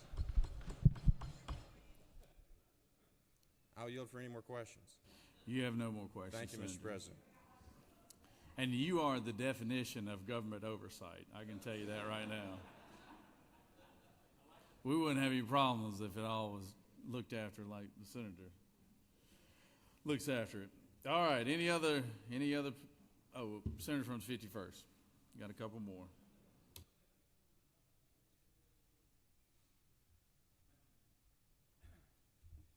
Well, thank you, Mr. President. This sure is a hard act to follow, following the senator from the 53rd, but I'll try to do my best. Senators, This is probably the most common sense piece of legislation that we will get to vote on this year.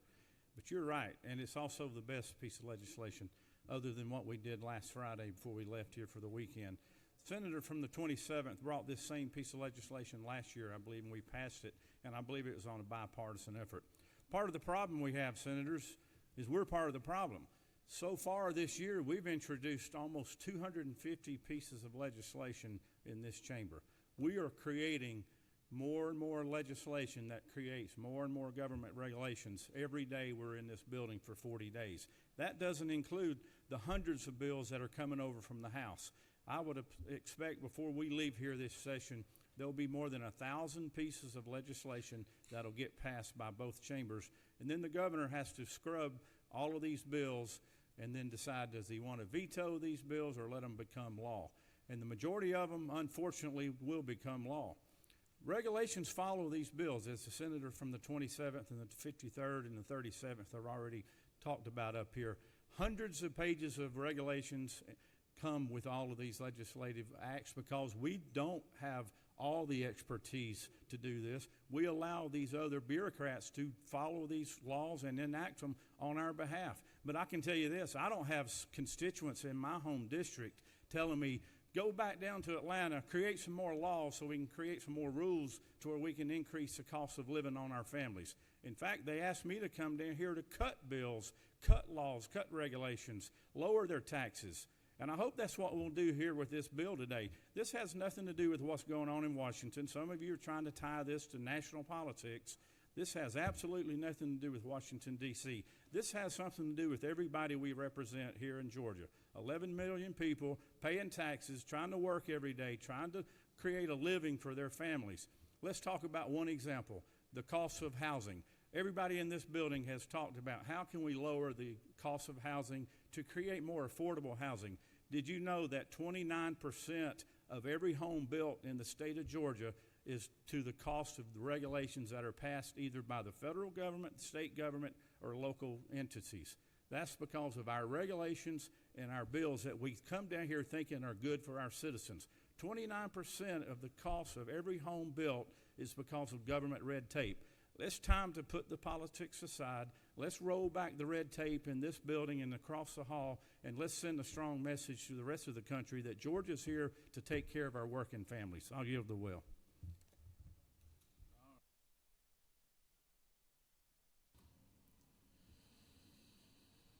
Are we ready for the minority report yet, Senator? Oh, excuse me, Senator from the 5th.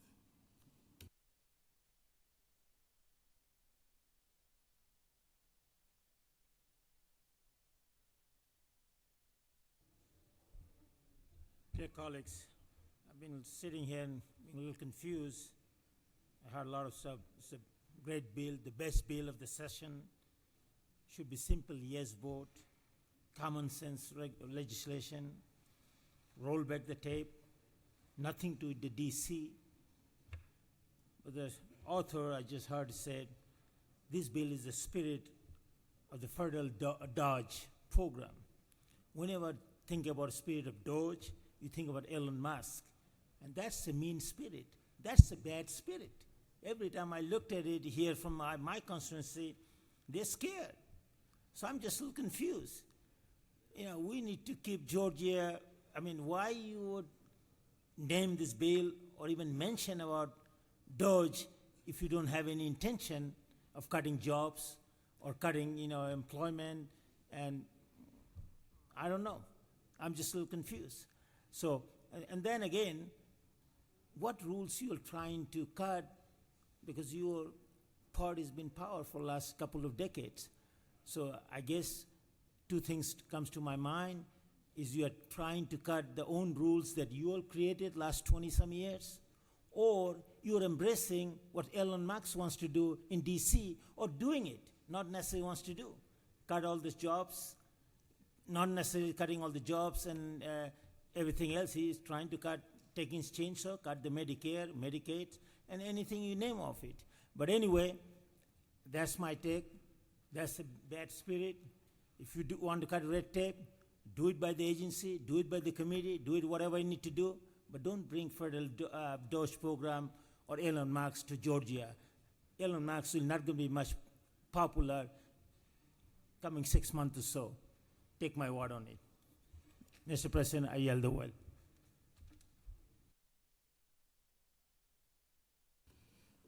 All right, these names just keep on coming here. Recognize the senator from the 35th. Why don't we just let the whole chamber talk about it? Why don't everybody just line up?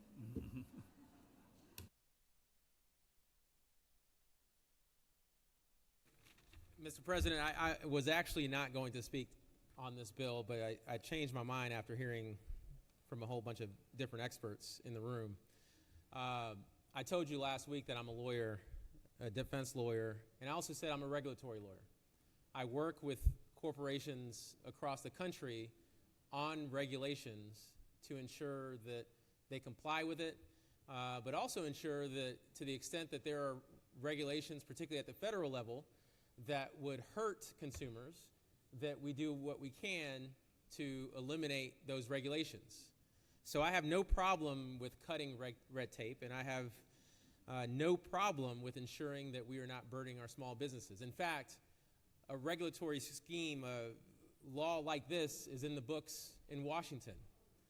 But here's what we're doing with this bill. And I supported this bill last year, but after giving it a lot more thought and seeing what I do in my professional life, what we're doing is we're inviting Washington's problems to the state capitol.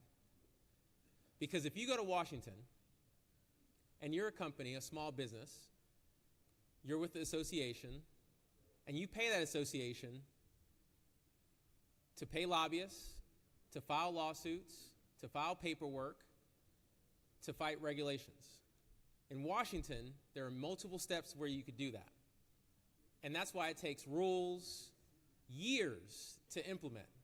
And you know who has to spend a lot of time with those rules as well? Congress. So colleagues, here's what you're doing with this bill. You're not only inviting more lawyers like me into this building and into your agencies, not only are you inviting more lobbyists, but you're going to spend way more time, instead of passing bills that you're interested in, you're going to spend way more time in this chamber debating rules. I'm not sure about y'all. I didn't come here to micromanage agencies. I didn't come here to debate rules. I came here to pass laws.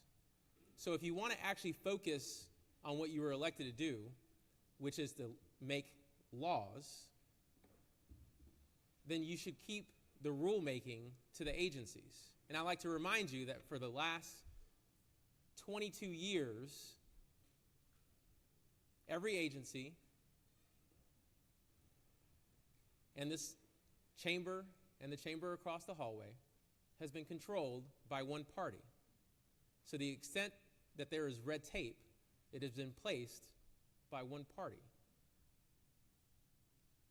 I'm happy to work with you to cut that red tape, but adding the bureaucracy and adding more overhead, adding more time to the legislative process is not the way to do that. We do not need Washington's problems in Georgia. And by passing this bill, that's exactly what you're doing. I yield the well. Recognize Senator from the 18th.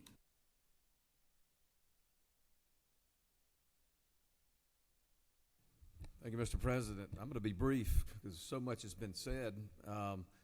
But this has been one of the more interesting debates that we've had this year, and maybe even beyond this year. I want to thank the senator from the 27th for bringing this legislation. I don't understand how we have somehow gotten wrapped around the axle into thinking this creates more bureaucracy. It doesn't. What it does do is create more responsiveness and accountability of our state government to the people that we're supposed to be working for.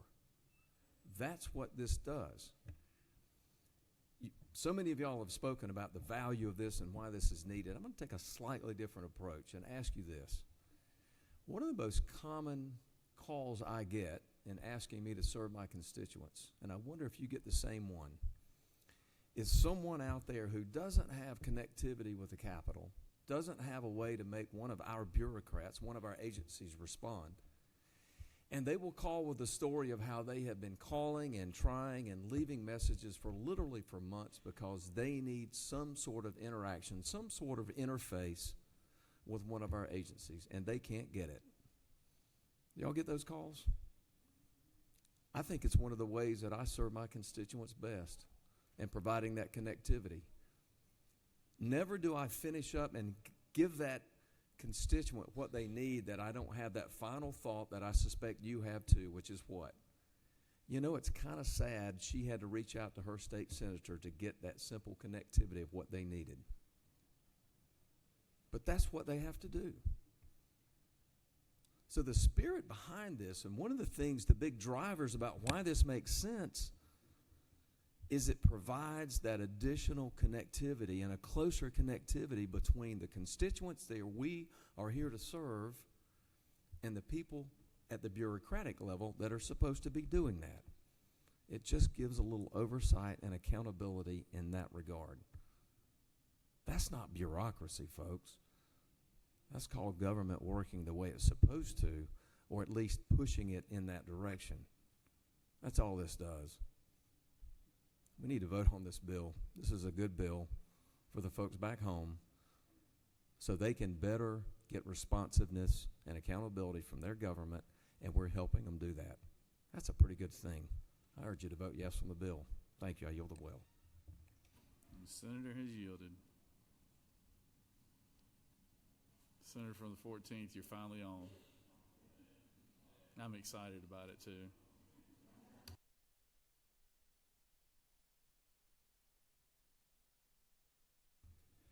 Thank you, Mr. President. In fact, we suspended the news show this morning because we're doing a special broadcast this afternoon. Boo.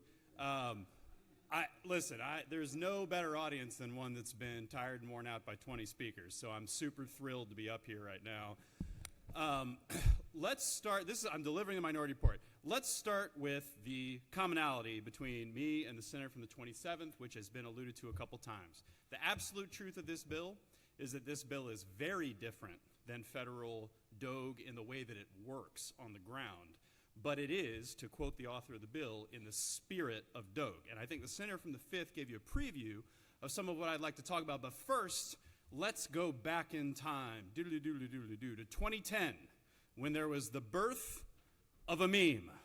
You may recognize this meme. Most of you, for your sanity, hopefully do not. This is a dog of the Shiba Inu breed. This particular dog is named Kabosu.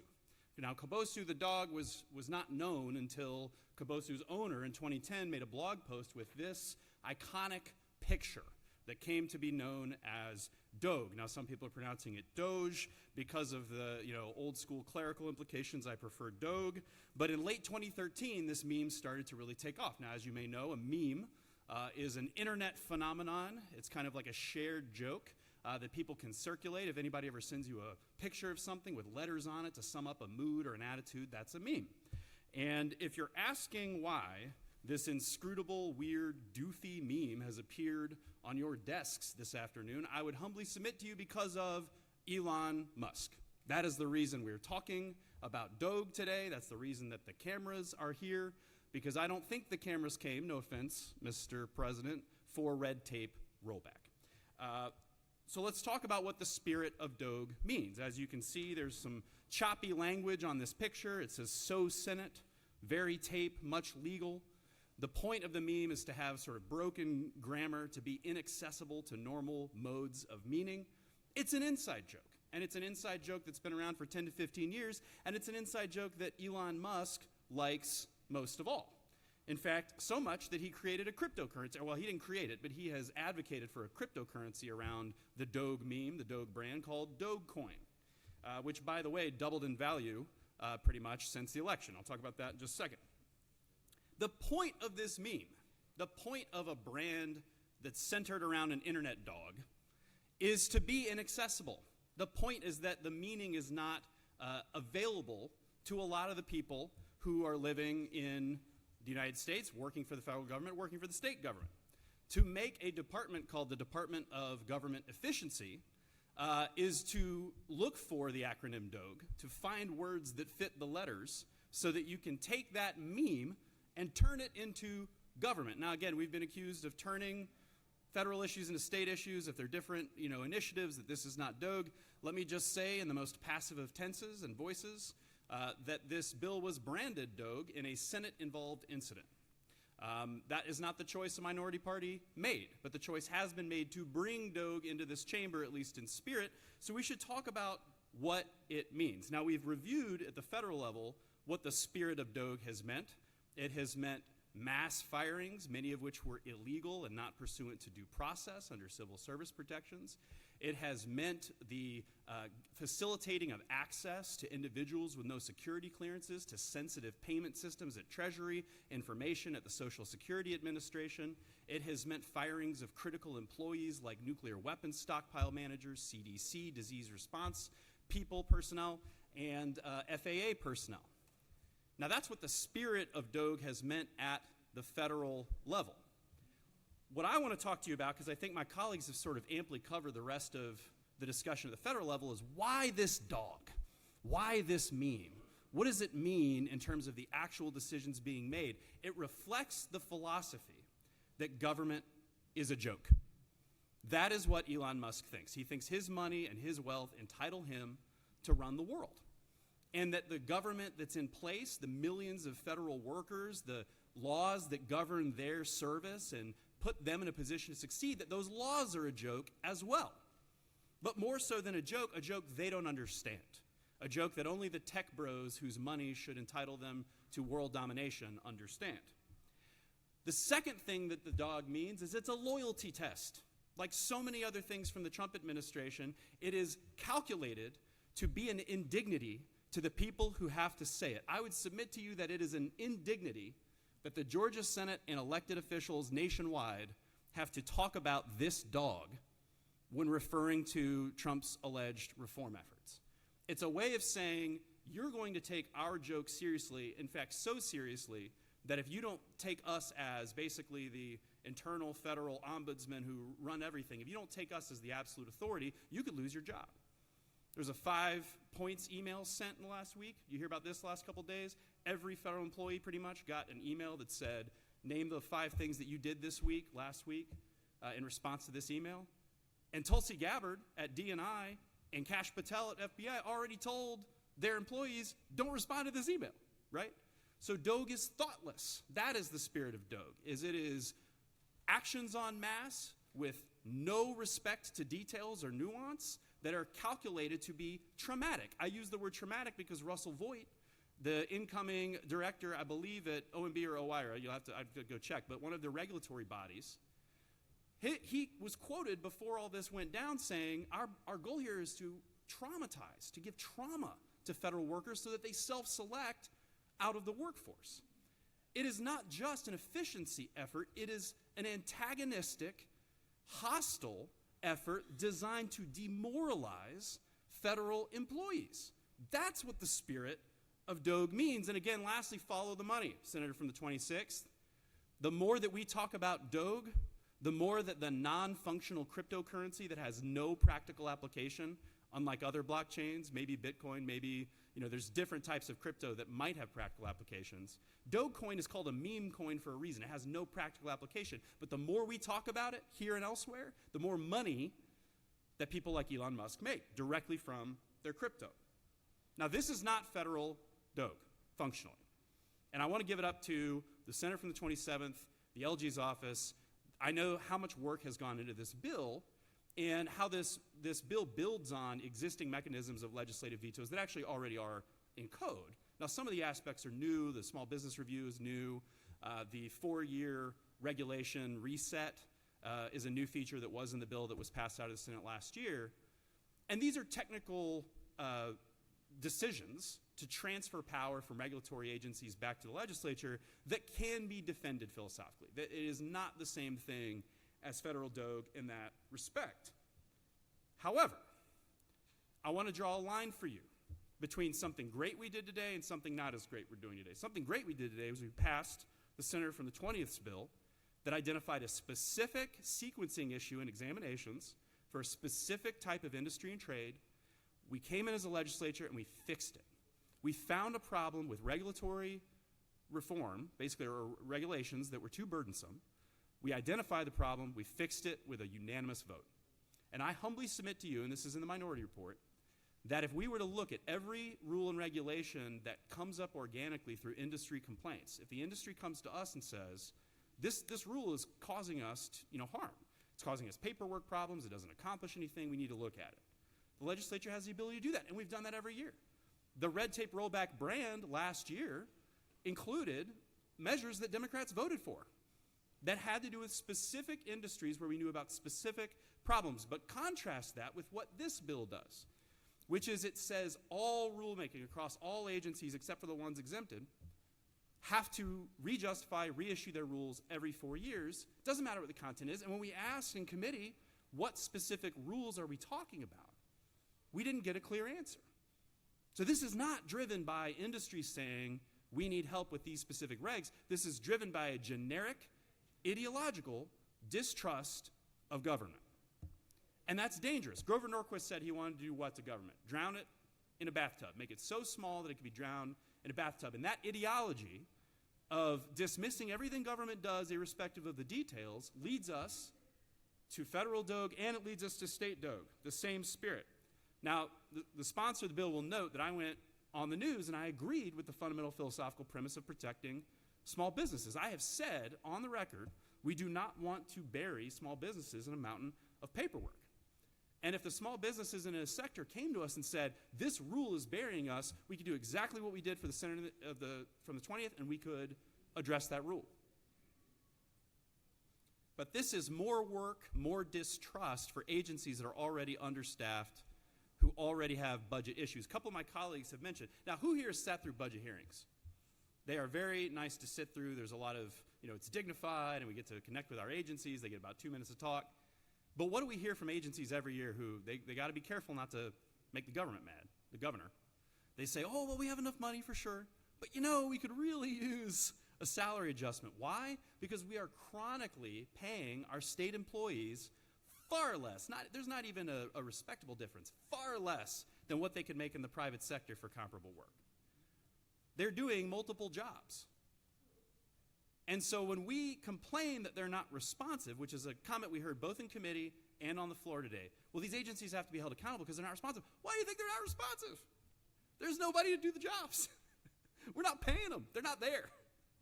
So the fact that legislators have to get personally involved in agency accountability and decision-making is direct evidence that we underfund our agencies chronically and that they're already overburdened. And now, with state DOG, we're telling them, you've got to justify the rules you've got on the books every 4 years, and you've got to jump through these hoops and do more small business impact analysis. That is the type of legislative response that creates a legitimacy spiral for the government. We say, we don't trust you, government, so we're going to take away your resources. And then what happens? Government becomes even less responsive and more overburdened. And then what happens? We get more mad at them because they're less responsive. And the cycle continues. There were 2 Congress people I want to note to you who had hearings or calls, town halls with their voters over the weekend on federal DOG. Rich McCormick and Congresswoman Bice. And the thing that they heard resoundingly from their constituents, both Republicans and Democrats, is we don't want to hear political talking points anymore to justify a wholesale dismantling of our government. Congresswoman Bice tried to say, well, did you know that the VA is doing housing for illegals or some scare words like that? And her Republican voter cut her off in the call and said, I don't want to hear all that. What I know is that my benefits are under attack. What I know is that there's a group of teenagers under Elon Musk's purview who are threatening to stop payments unilaterally that have been authorized by Congress. That's what I know.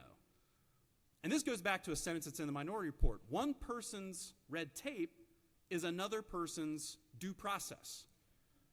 And when you take an axe to all regulations, irrespective of what's in them, and you put political pressure on agencies not to issue regulations that are in effect, you might be taking away some of your voters' due process in ways that, because we haven't looked at specific examples, you may not even have been thinking of. it comes back to this. The more that we cultivate a confused, scrambled, nonsensical view of what our government does, the more that we push that with voters, guess what? Voters are going to start thinking that government is confused, ineffective, nonsensical. And this is the level of analytical sophistication that we will end up bringing as representatives of those people to this body. We owe it, just like I owe it to the senator from the 27th, to be honest and accurate about what his bill actually does, meaning that it's not the same thing as federal DOG.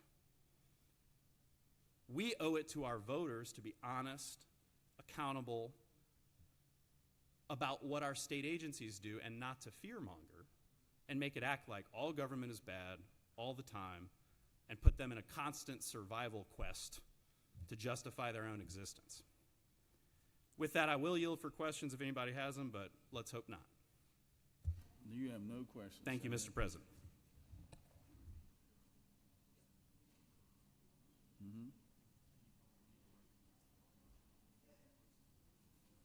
We have a late arriving amendment here. Recognize, Secretary, read the amendment first. Mr. President, Senator Moore of the 53rd offers the following amendment number 2 to amend the Senate Committee substitute of Senate Bill 28 by striking red on line 16 and replacing with blue. That completes the order, Mr. President. I recognize the senator from the 53rd.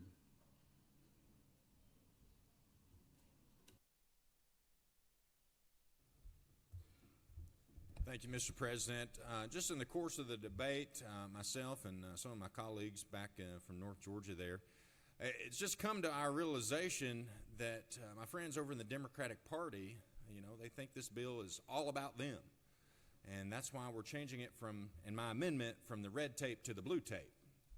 Red tape is traditionally, hey, this is a stop. It's a stop to business. It's a stop to growth in our state. But you guys are really celebrating it in the Democratic Party, so I just want to make sure that our constituents back home understand that this is the blue tape rollback and not just the red tape rollback. I'll yield for any questions, Mr. President. Thank Senator you. from the 12th, do you have a question? Thank you, Mr. President.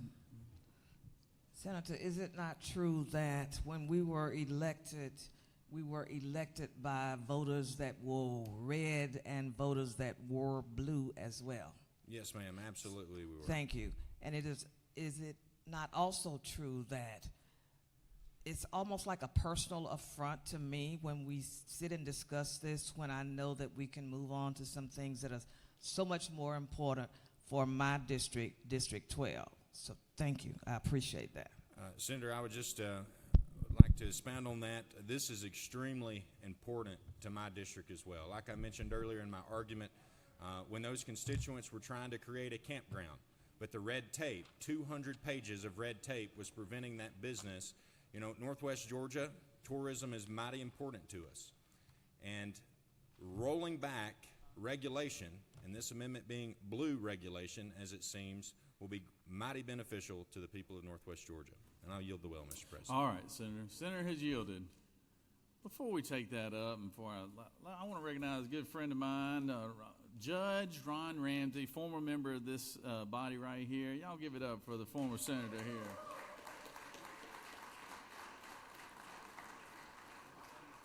Judge, you see all the excitement you're missing here, huh? Nothing's changed, has it? So, all right. I'm going to call on the senator from the 27th to hopefully close debate here.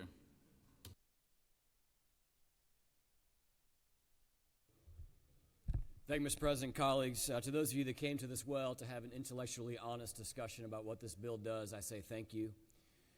To those of you that chose to come to this well and try to make this bill something that is not, I would encourage you next time. I'd be more than happy to have conversations with you ahead of time to answer questions as to what the bill does. We see, though, it's kind of interesting.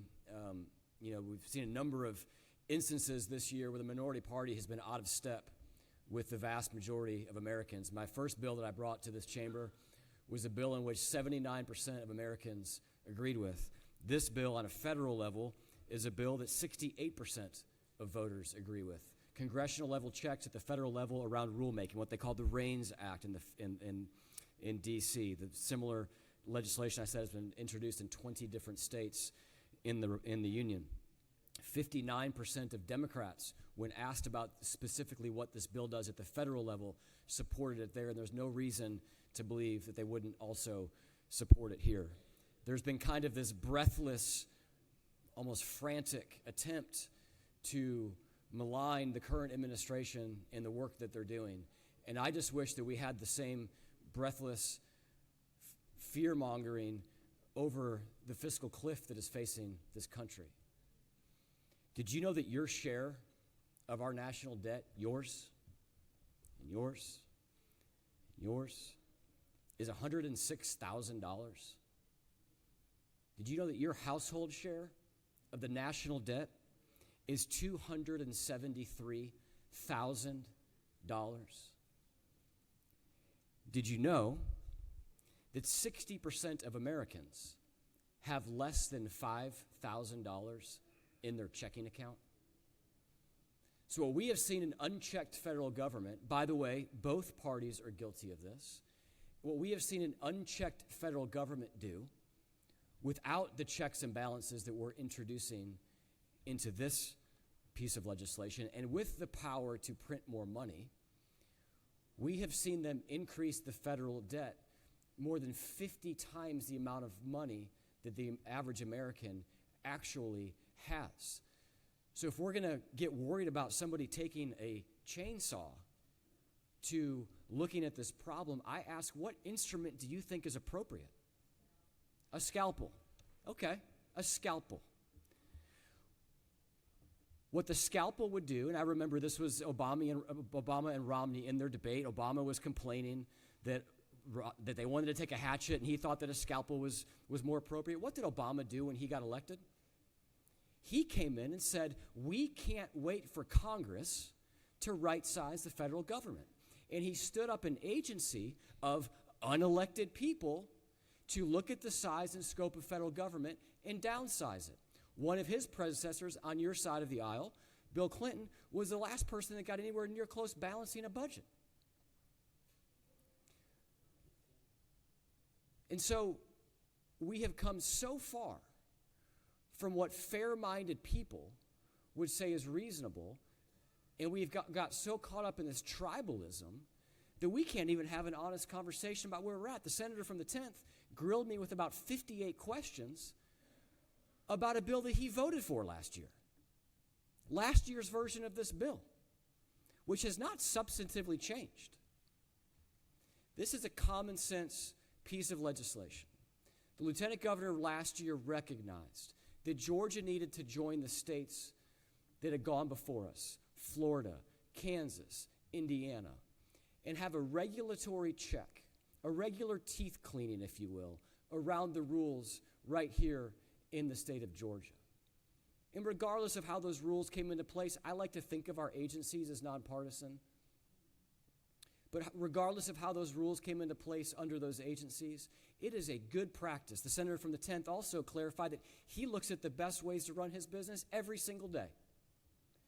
But we're objecting to government looking at it 1 out of every 1,200 days. The minority whip mentioned that this is a new task every 4 years. Yeah, it's every 4 years. It's a reasonable time period to come back and to look at it. Just as reasonable as asking federal employees to show up for work, and just as reasonable for asking any employee that anyone is paying, what did you accomplish last week? This bill passed out of here last year 14-13. It was a common sense piece of legislation then. It's a common sense piece of legislation now. Let's not make it something that it's not. Thank you, Mr. President. I yield the will. Thank you, Senator. I recognize the senator from the 53rd. For what purpose do you rise? Mr. President, thank you. In order to prevent tribalism, I'll withdraw amendment number 2. Oh, okay. All right. Is there objection to the senator moving to withdraw his amendment number 2? Hearing none, amendment 2 is withdrawn. All right. Question is on amendment number 1, authored by the senator from the 27th. Is there objection to amendment number 1? There is objection to amendment number 1. All those in favor of amendment number 1, authored by the author of the bill, will vote yea. All those opposed, nay. Secretary, unlock the machine.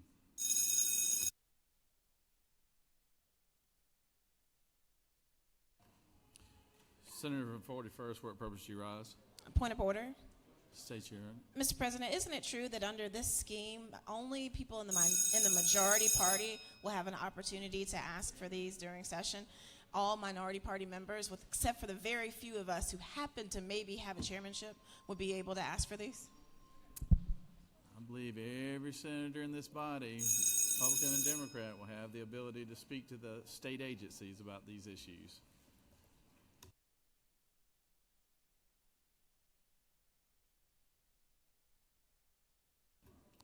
Recognize Senator from the 10th. Parliamentary inquiry, Mr. President. State your inquiry. Isn't it true that if a senator would like to know how a certain person voted, they should do it while they're standing in the well?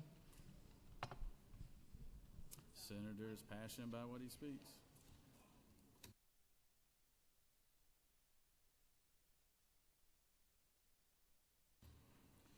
On the adoption of amendment number 1, the yeas are 32 and the nays are 22, and this amendment is adopted. Questions on the adoption of the committee substitute as amended. Is there objection to the adoption of the committee substitute as amended? Hearing none, the committee substitute as amended is adopted. Is there objection to agreeing to the report of the committee which is favorable to the passage of the bill? Chair hears none. The report of the committee is agreed to. Is there objection to the main question being ordered? Chair hears none. The main question is ordered. The question is on the passage of the bill by substitute. All those in favor vote yea. All opposed, nay. Secretary, unlock the machine.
On the passage of the bill, the yeas are 33 and nays are 22. This bill, having received the requisite constitutional majority, is therefore passed by substitute.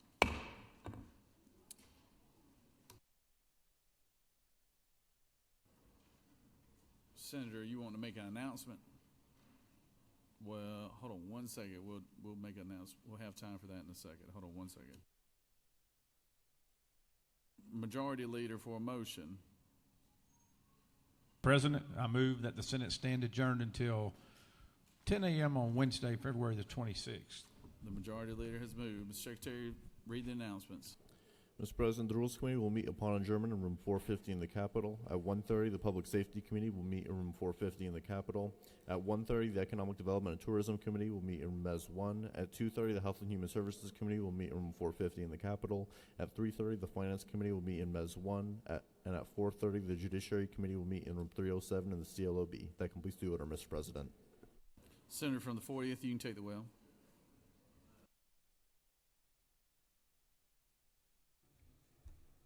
Thank you, Mr. President. If any of the senators would like to be a member of the Mental Health Caucus, please see me or the senator from the 42nd if